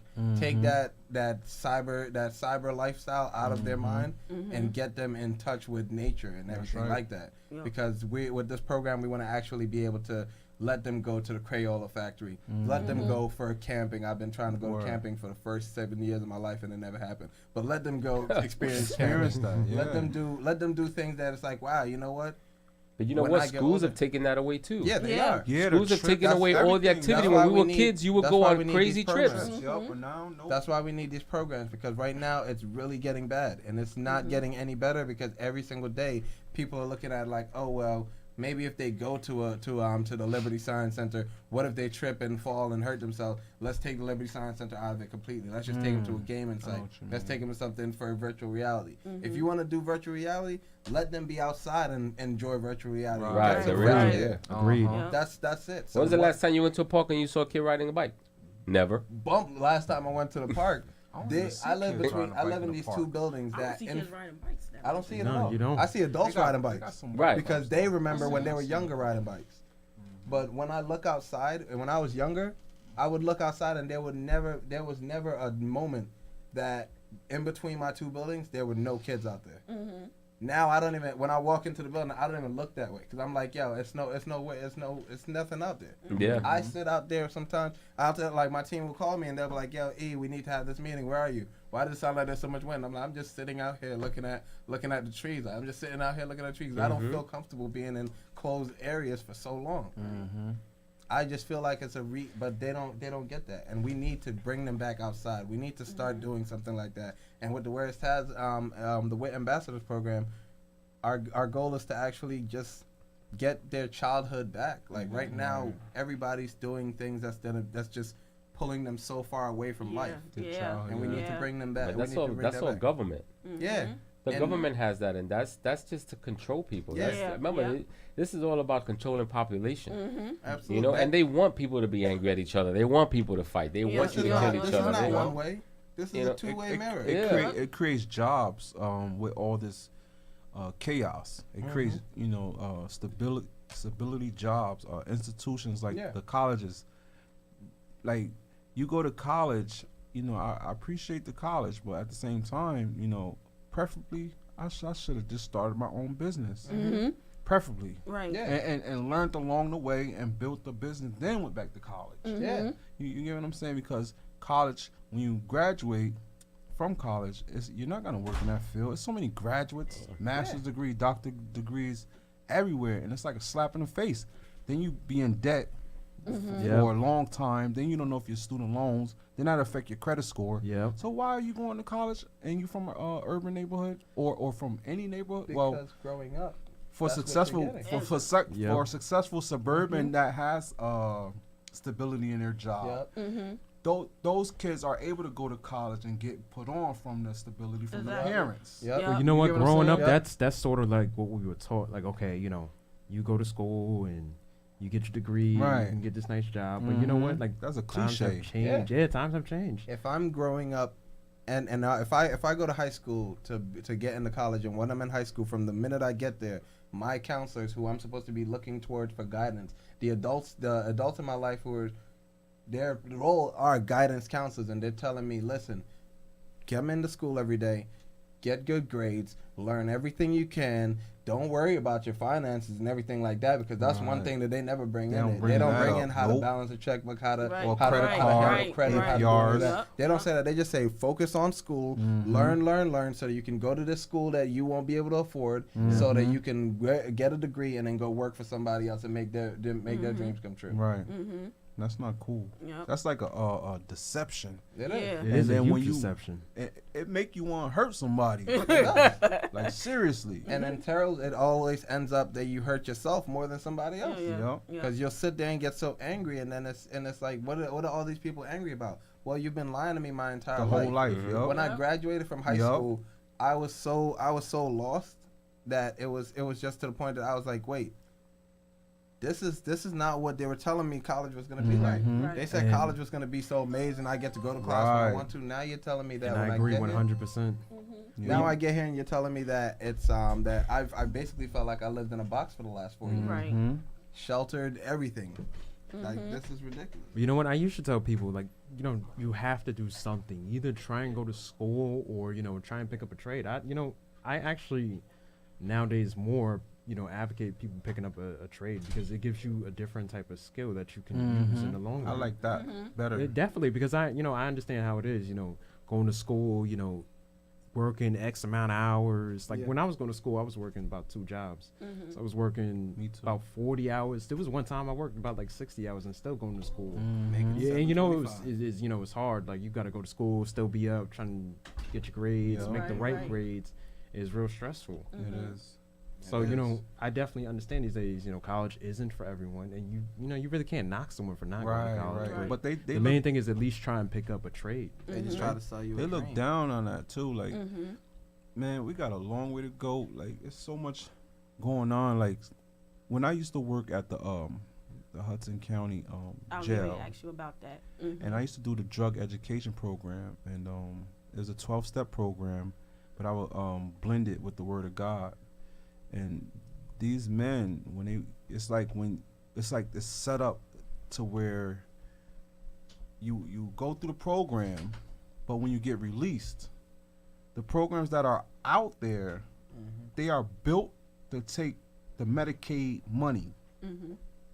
They are built to take the food stamp money.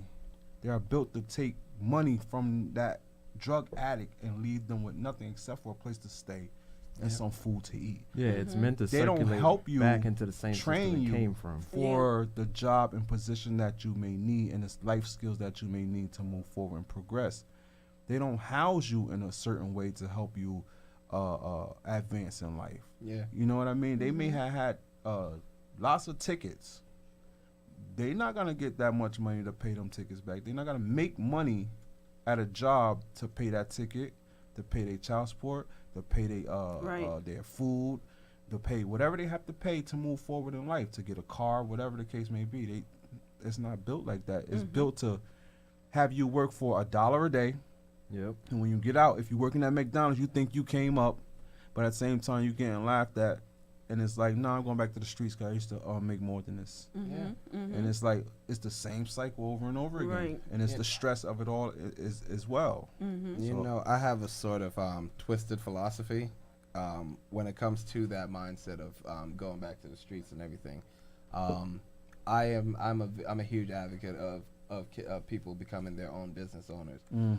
I don't think that society wants us to own our own, make our own, and own our own, which is why they don't push that on to kids or to people at an early age. When you look at it, if I do just as you said, if I go out and get a job at McDonald's, if I go out and get a job at or retail or something that's draining my life energy away, something that's making me miserable every single day, to wait to get a check, and then when I get that check, it's not it doesn't add up to my labor. That's right. Right. Everybody will look at it like, oh, well, at least he has a job. But if I'm outside pushing out a pack of candy and I'm giving out candy to people and I'm selling that candy and I'm making more money off of that, or if I'm not making money off of that, but at the same time I'm happy and I have a sense of satisfaction when I say like, oh, I just sold out of my box. It took me 2 days, but I sold out of my box. I'm happy. People are like, you're selling candy on the streets? Right. Then what are you doing? You're selling candy? That's nothing.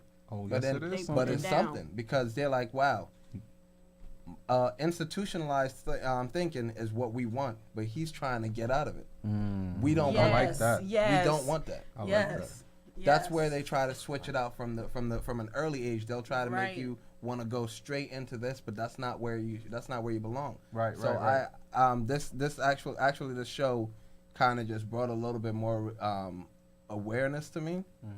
Because I was initially going to try to target beginning in high school, freshman year, and push forward, but that's too late. They have to start early. You have to start Early the earlier better. on. Yeah. And that's what I'm doing now with my book too. Like I substitute as well. I substitute in Patterson Public School District now, and I was recently at School 21, and I actually had, like, the kids were out of control, so I had to figure something out fast. Yeah. 7th grade class, and I was just about to ask So you, what I what did grade was- was that? that was 7th grade. So what I did was I pulled out my book, and I said, "This is a book that I wrote." They're like, "You wrote that book?" Yes, you could too. Yep. Let's read this book. So I had them read the book and said, "I'm creating a movie." That's to get them to calm down more. So they're like, "What? I want to be in the movie. I want to be in the movie." The kids that were acting up, they was like, "Oh, I apologize. I'll be good. I want to be in the movie."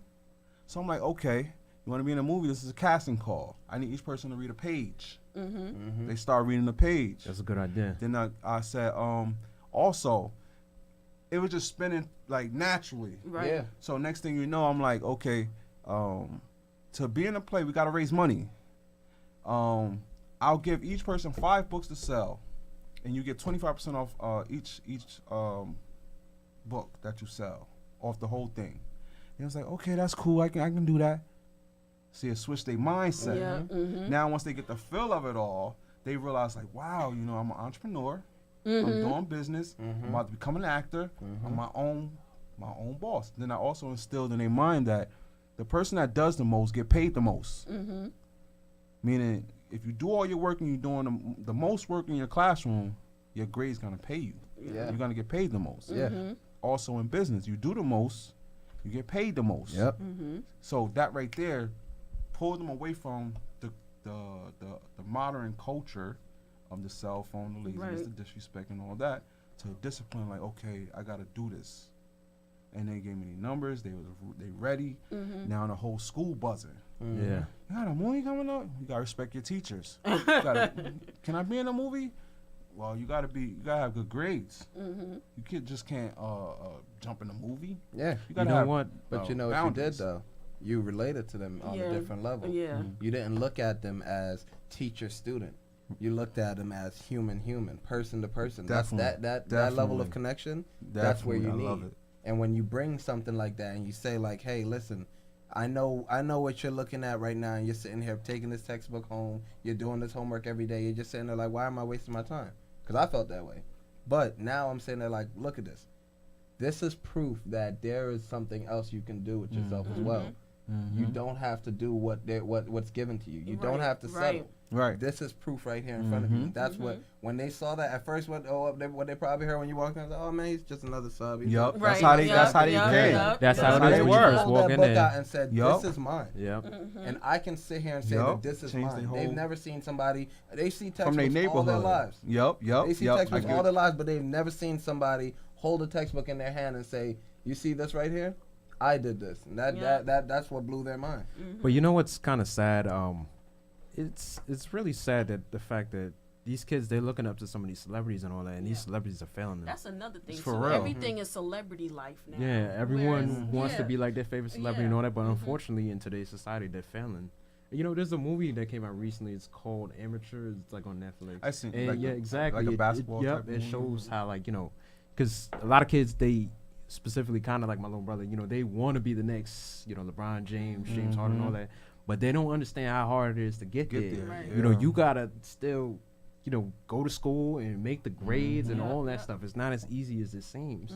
And I think this is, you know, what me, just to actually to piggyback what E was talking about earlier, you know, we were trying to target younger kids as well, because like I said, that, you know, the celebrities are failing them. So it's now up to us to, you know, try to put that together. You know, we're not celebrities, but we want to make these kids feel like, okay, hey, That's right. we have someone else to look at that's not a celebrity. Yep. I seen that But guy walk it's- on my block. It too, like Victor Cruz. I respect what he's doing, and me coming from the same, you know, school he came from. Who else? Gerald Hayes, Freddie Wap. They came from the same area, and they.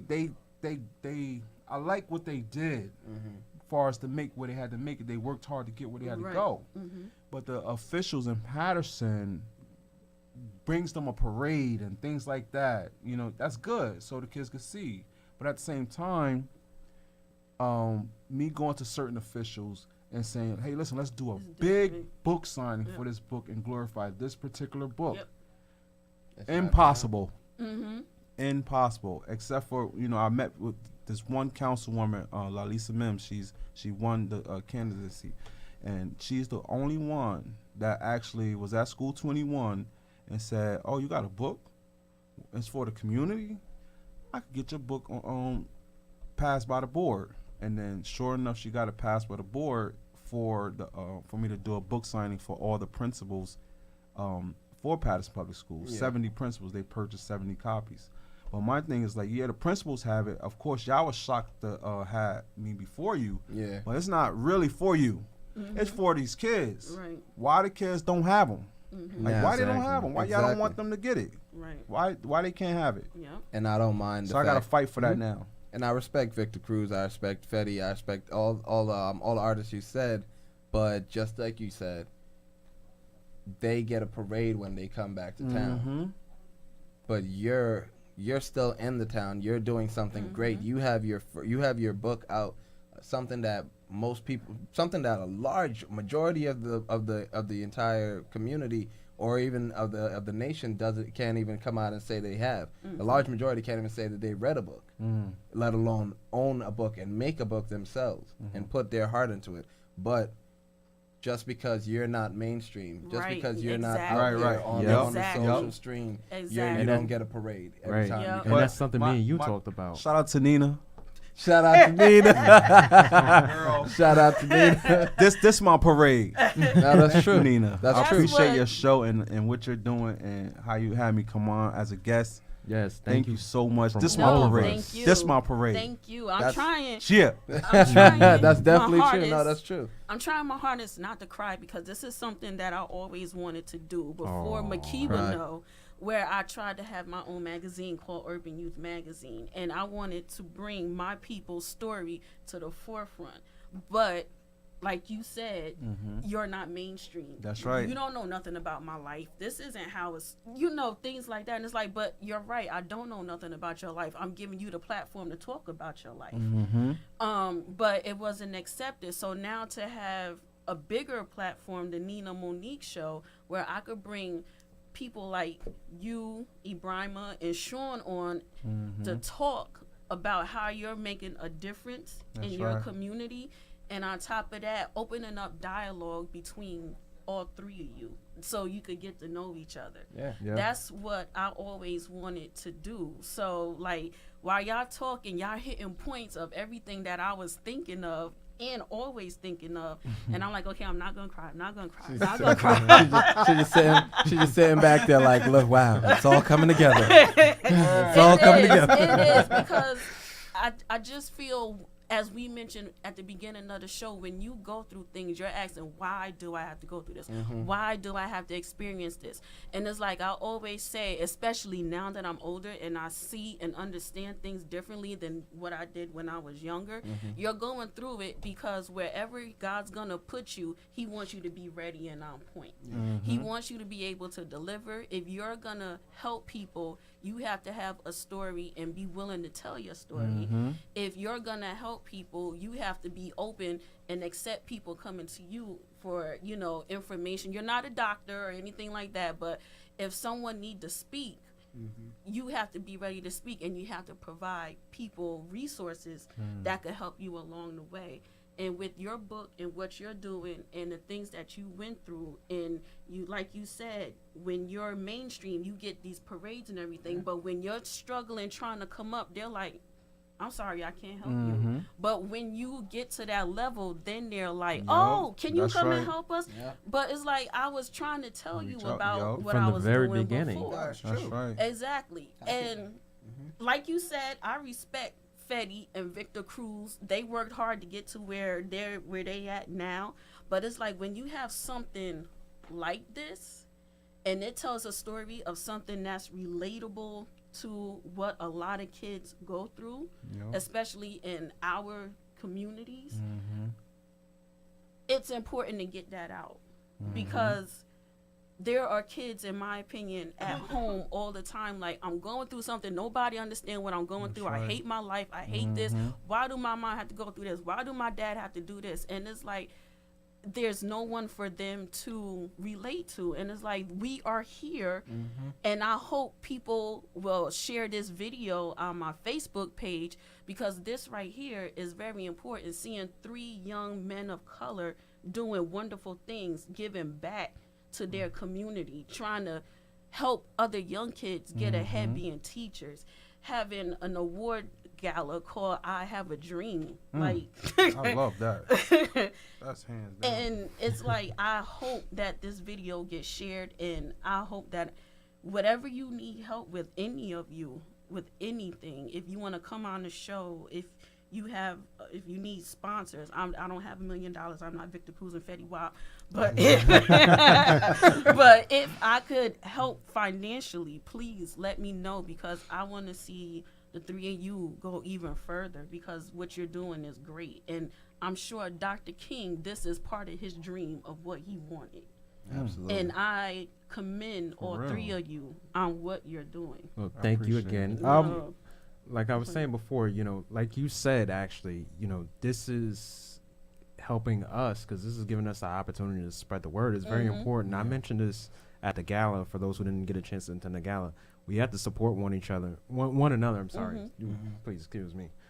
We have to support one another. the word needs to get out. Mm-hmm. This is the only way that we can get it to grow. Mm-hmm.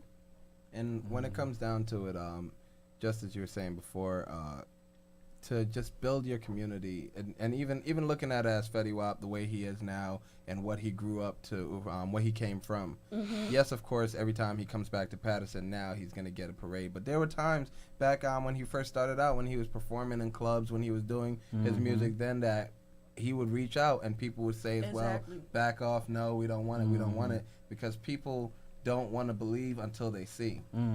When they say seeing is believing, it's usually backwards. People don't believe until they see, because they'll sit there and they'll ignore and they'll say no, no, no, and then they'll go back and be hypocrites and tell the youth like, oh, we want to see you build, we want to see you grow into something amazing. But if they come on and say like, oh, well, I want to try to be a artist, or I want to try to write my own book, they're gonna sit there and say, oh, well, you know, that might be a little bit too big for you. Yeah. That might be too big for you. Maybe you should dim your dream down a little bit. No, let that them dream express shine. themselves. Let that grow as wild as you want it to be. Whatever you want to do that. Take the chance, because you'll never know. You miss 100% of the shots you don't take. Exactly. So never. I like that. Never. Whoa! No,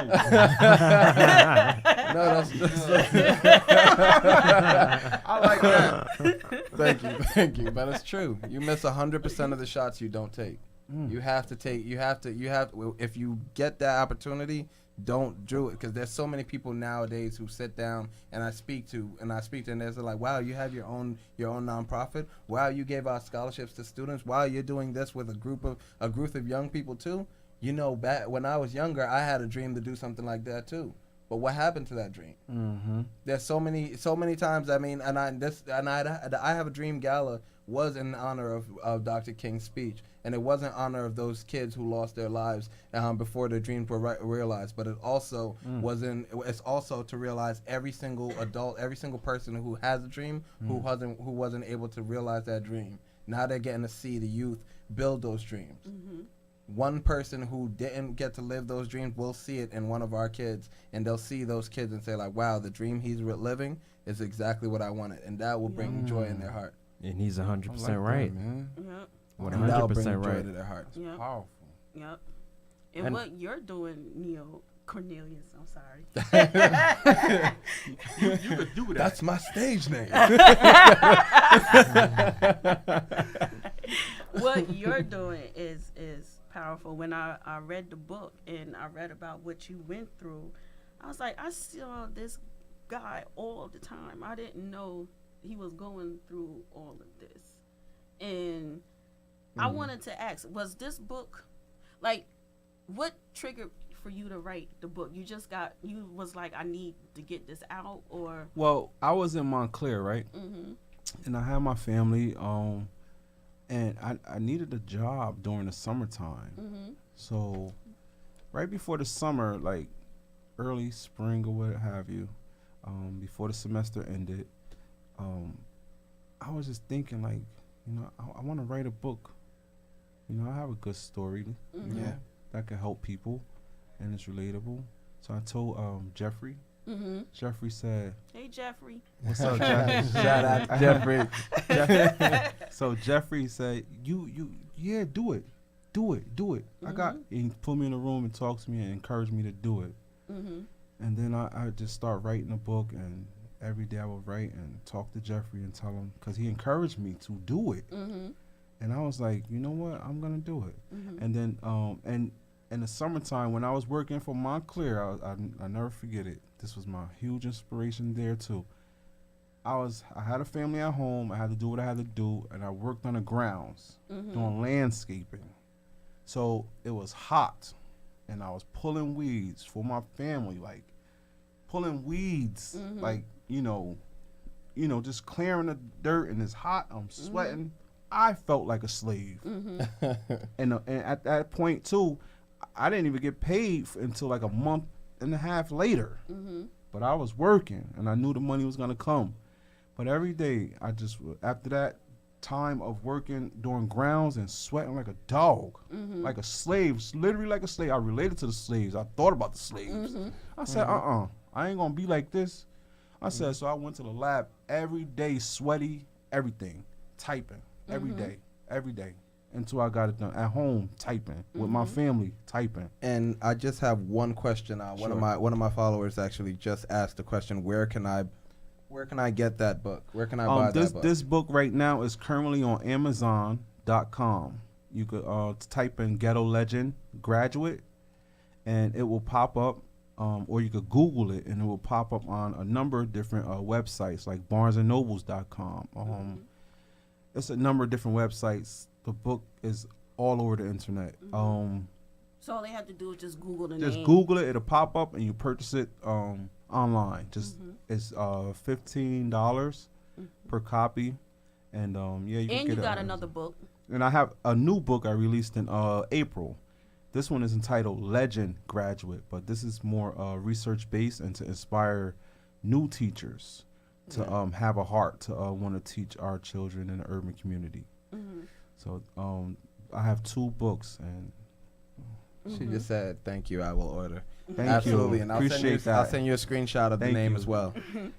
And also, if anyone have questions, we have a few minutes. You could call us at 718-705-4959 or 914-969-6499. Again, 718-705-4959 or 914-969-6499. And you can ask one of the gentlemen here any questions that you may have.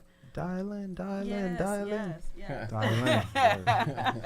So I'm lost for words because I knew this show was gonna be good.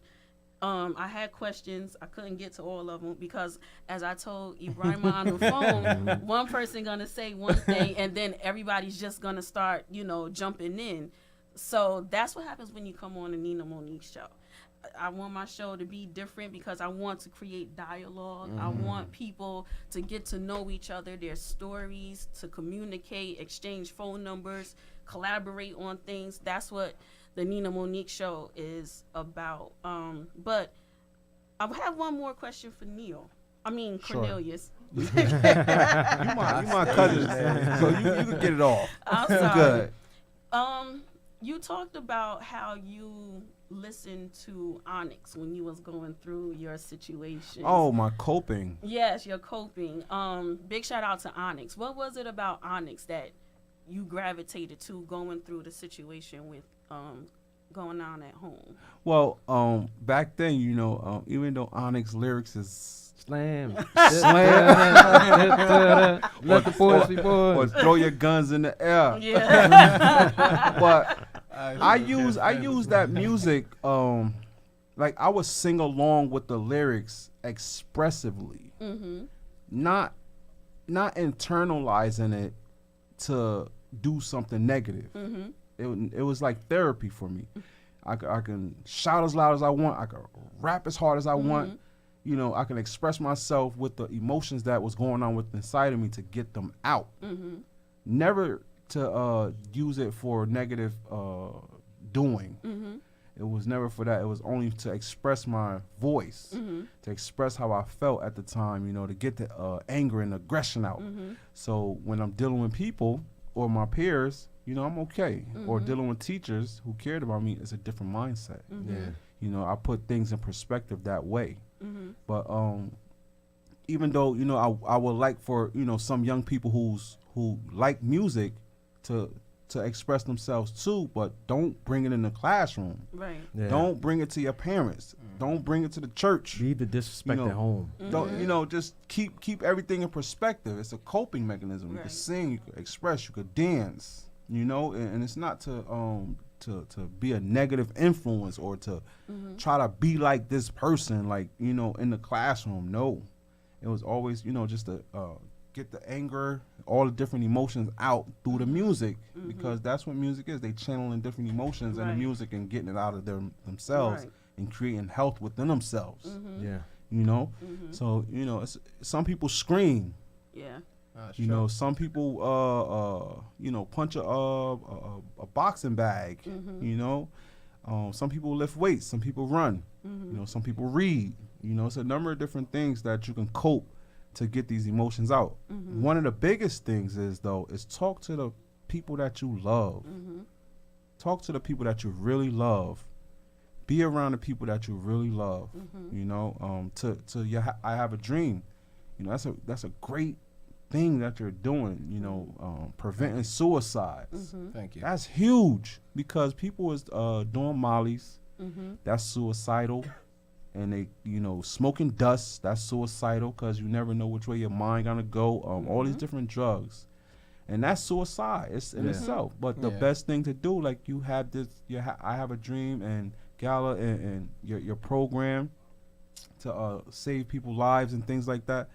You know, the best thing to do is reach out and talk. You know, you gotta talk. It's hard to talk when you have gone through so much. It's hard to talk. Like it's like Nina said, she never knew what I was going through. It was hard to talk about that. But you know, I was expressing myself through games, creativity, imagination. And you know what, just to piggyback off of what you were saying, like that, you know, music therapy is really big. It has helped me, you know. I'm gonna just smile real quick because everyone that knows me, you know, I'm a huge Tupac Shakur fan. Oh, definitely. God, So yes. that You helped me through a whole lot. definitely. We can have a whole segment on this, but I'm gonna just keep it real short. It's just, me listening to Tupac was everything for me. You know, like I live and die by this saying. You know, after every dark night, there's a bright day. I love it.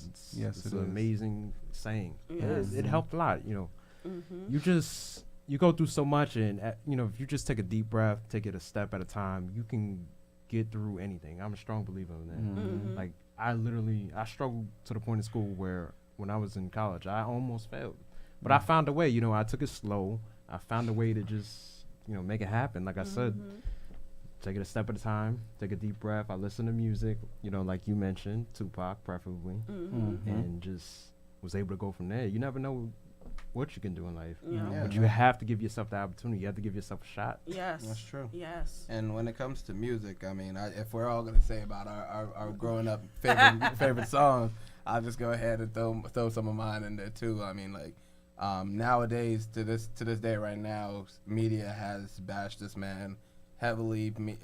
They've been attacking him left and right. But growing up, one of my favorite artists is Kanye West.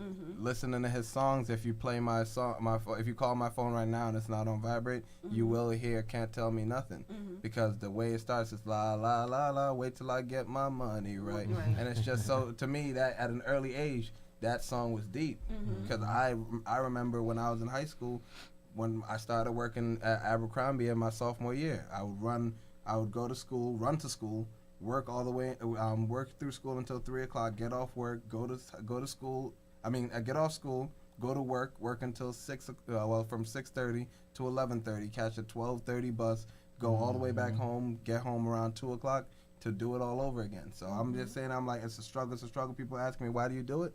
Because just wait. Right now, I don't have it, but wait till I get my money right. It's gonna be there. And then he also, like, if you hear in his songs, he had so many gems, like sitting there, reach for the stars, so if you fall, you land on a cloud, and things like that. To me, it was so deep because it was like, yo, is this going over everybody's head?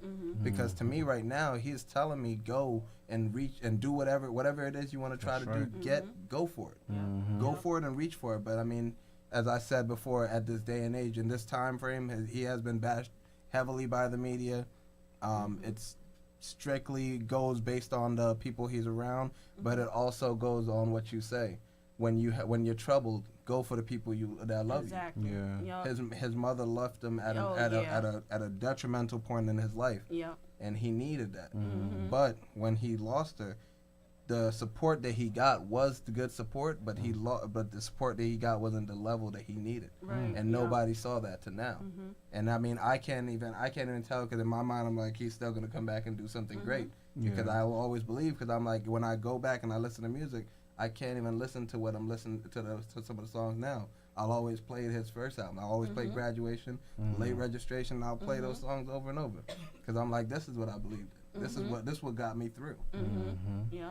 And, you know, that's another thing, too, like with me having a platform now, especially with individuals such as Kanye West. I'm not going to bash him. I don't want to be one to bash, because I don't live with that man. I don't know what he go through. But I do want, you know, if this circulate and this get to him to know that he is human. We all go through things, like I said a few minutes ago or at the beginning of the show, and I'm not gonna bash him because I don't know what he goes through on a daily basis. And with media, I think it's extremely hard when you're on a platform, and you say one wrong thing and the whole world The come after whole you. world is at your door. Yeah, I honestly, when I heard what he said, I was like, okay, this is a Kanye thing, you know, like He's gonna explain himself later on. exactly. And it's like, I'm like, you know,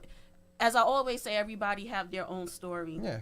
It's his story, but I'm not gonna participate in bashing him. I don't agree with what he said, but I'm not gonna participate in bashing him because I don't live with him. I can't make your truth. I can't sit here and tell you that, oh, what you're saying is wrong, That's because right. to you that seemed like it was the true Right thing thing, or the yeah. right thing to say. So I can't sit there and do that, because at the same time, I can walk outside right now and say, oh, I feel like I want to help the world. I feel like suicide shouldn't be an option. I feel like we shouldn't be sitting here killing each other left and right. I feel like we should support our natural community heroes. But then other people are gonna sit there and, just as you said, they're gonna sit there and be like, oh, no, they're not on MTV. They're not on this, that, and third. Why should I care? So it's like I can't make your truth. I can't tell somebody else what their truth is. Or you know what? Just tell them real quick about a situation that actually happened when you were trying to interview someone to be a recipient of our awards. Yeah. Wow. So when I was interviewing people for the I Have a Dream Gala, one of my mentors, Makiba, we actually went to visit one of the scholarship recipients, potential scholarship recipients, and I won't say his name now because this actually hurt me, because I mentored this kid. I met this kid through my boxing. I boxed at a Spira boxing arena, and I've been there for years. I was boxing there for 9 years, and I met this kid about the 2 years when I was building where it's has. And when I met him, I was like, okay. So he was a little lost. He said, he won Golden Gloves, and he said, should I keep on boxing or should I go to school? What do you think I should do, E? And I was like, why'd you come to me? But if you came to me, I'll give you my opinion. But you're young. You're 15 years old. You're turning 16. He's turning 16 in the summer. You're turning 16 right now. Go to school. Boxing will come back. You just won Golden Gloves, so you have something already under your belt. You have an undefeated streak. You can come back and learn and relearn it if you really have a passion for it, and do it again. Took him over there, and he did that. He joined this program in DC, that program that helped him out a lot. He's been doing great with that program. I'm really happy with him. He used to call me every Sunday to give me a recap of his week, ask me some opinions, ask me what I think. I'd be like, listen, if you're out there right now, meet as many people as you can, network, build your following right now, so that when you're ready, we can take over the world. And then I was like, you know what? When you come back to Jersey, let me know. I want to meet your parents. I want you to, even though you're not going to college for another 2 years, I want you to have one of my scholarships. He was like, okay. He came back home. He was like, hey, E, I'm home. I'm really excited. I want you to come over. I'm home. I was like, perfect. Let's do it. Went over there. I was gonna take him out to dinner to let him know then, and I was like, you know what? Before I even take him out to dinner, Makiba and I was like, yeah, let's go up and meet his parents. Went upstairs, spoke to his parents, talked to him, and throughout the night, they were like, what inspired you to build the Where It's Tabs? I was telling them, this year alone, I wanted to make the I Have a Dream Gala, strictly because I've lost, personally myself, I've lost 6 friends to suicide, and this was before I even heard the young lady being the number 7 to tell me or to hear that she was contemplating suicide. But when that happened, I was explaining the situation to him, and the mother just stopped and said, like, oh, well, that's not something that's involved in my child. My child has nothing that's gonna be anywhere near suicide or anything like this, anything like that. I looked at it, and I didn't want to be rude, but it kind of threw me off. I'm like, that's not what I was expecting, because what I did this for wasn't for kids who were committing suicide. I can't resurrect them, but I can save lives that are still here. Right. So to clean that mindset, I said, well, you live right here.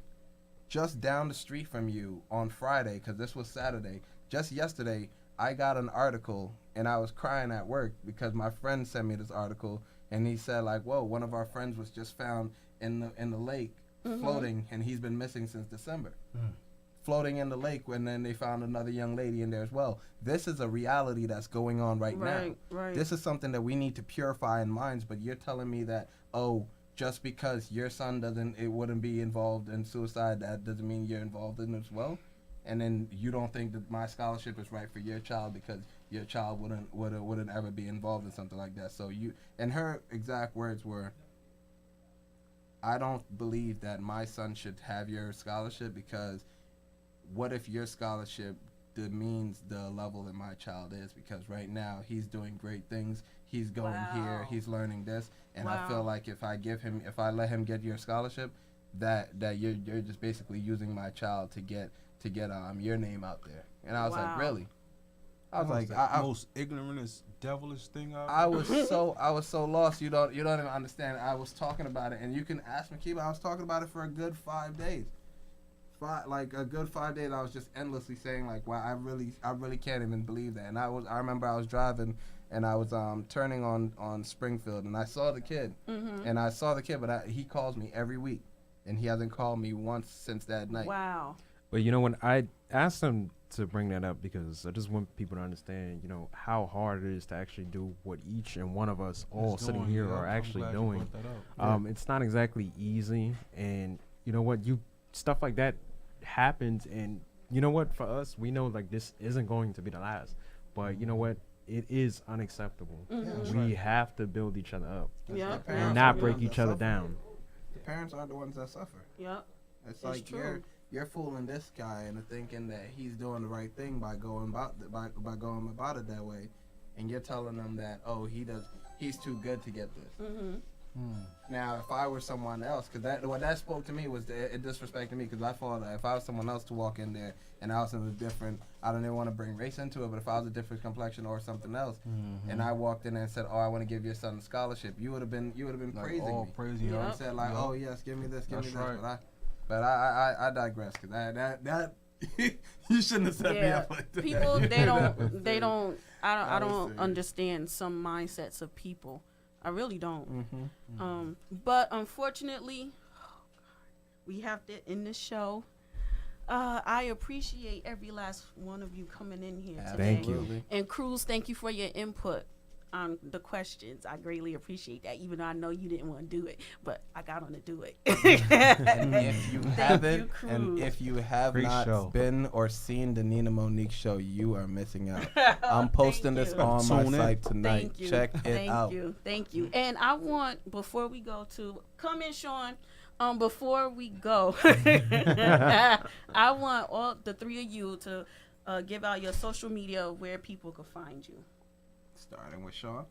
Okay, my Instagram name is Wade_2_U, and also you can find me on Facebook, Sean Got Juice Wade. Sean's there in the building. Oh yeah, I'm coming. Oh no, she said. My name is Ebrima. You can find me at Ibsen_2551. That's EBSIN_2551. You can also follow Where Is Taz in total at WHEREIZTAZ. And you can follow us on every bit of social media as well. Spell it one more time for people. WHEREIZTAZ. Okay. There it is. My Facebook, you can catch me on Facebook, Cornelius Kinchen.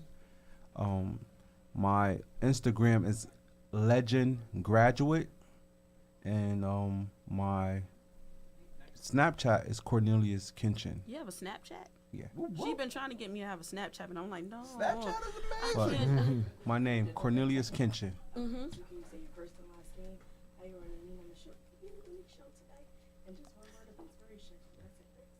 Okay. My name. Oh. I think, can we end the show? Okay, we done, Cruz. Bye, everyone. Have a good Happy Mother's Day to all the mothers. We will see you next time.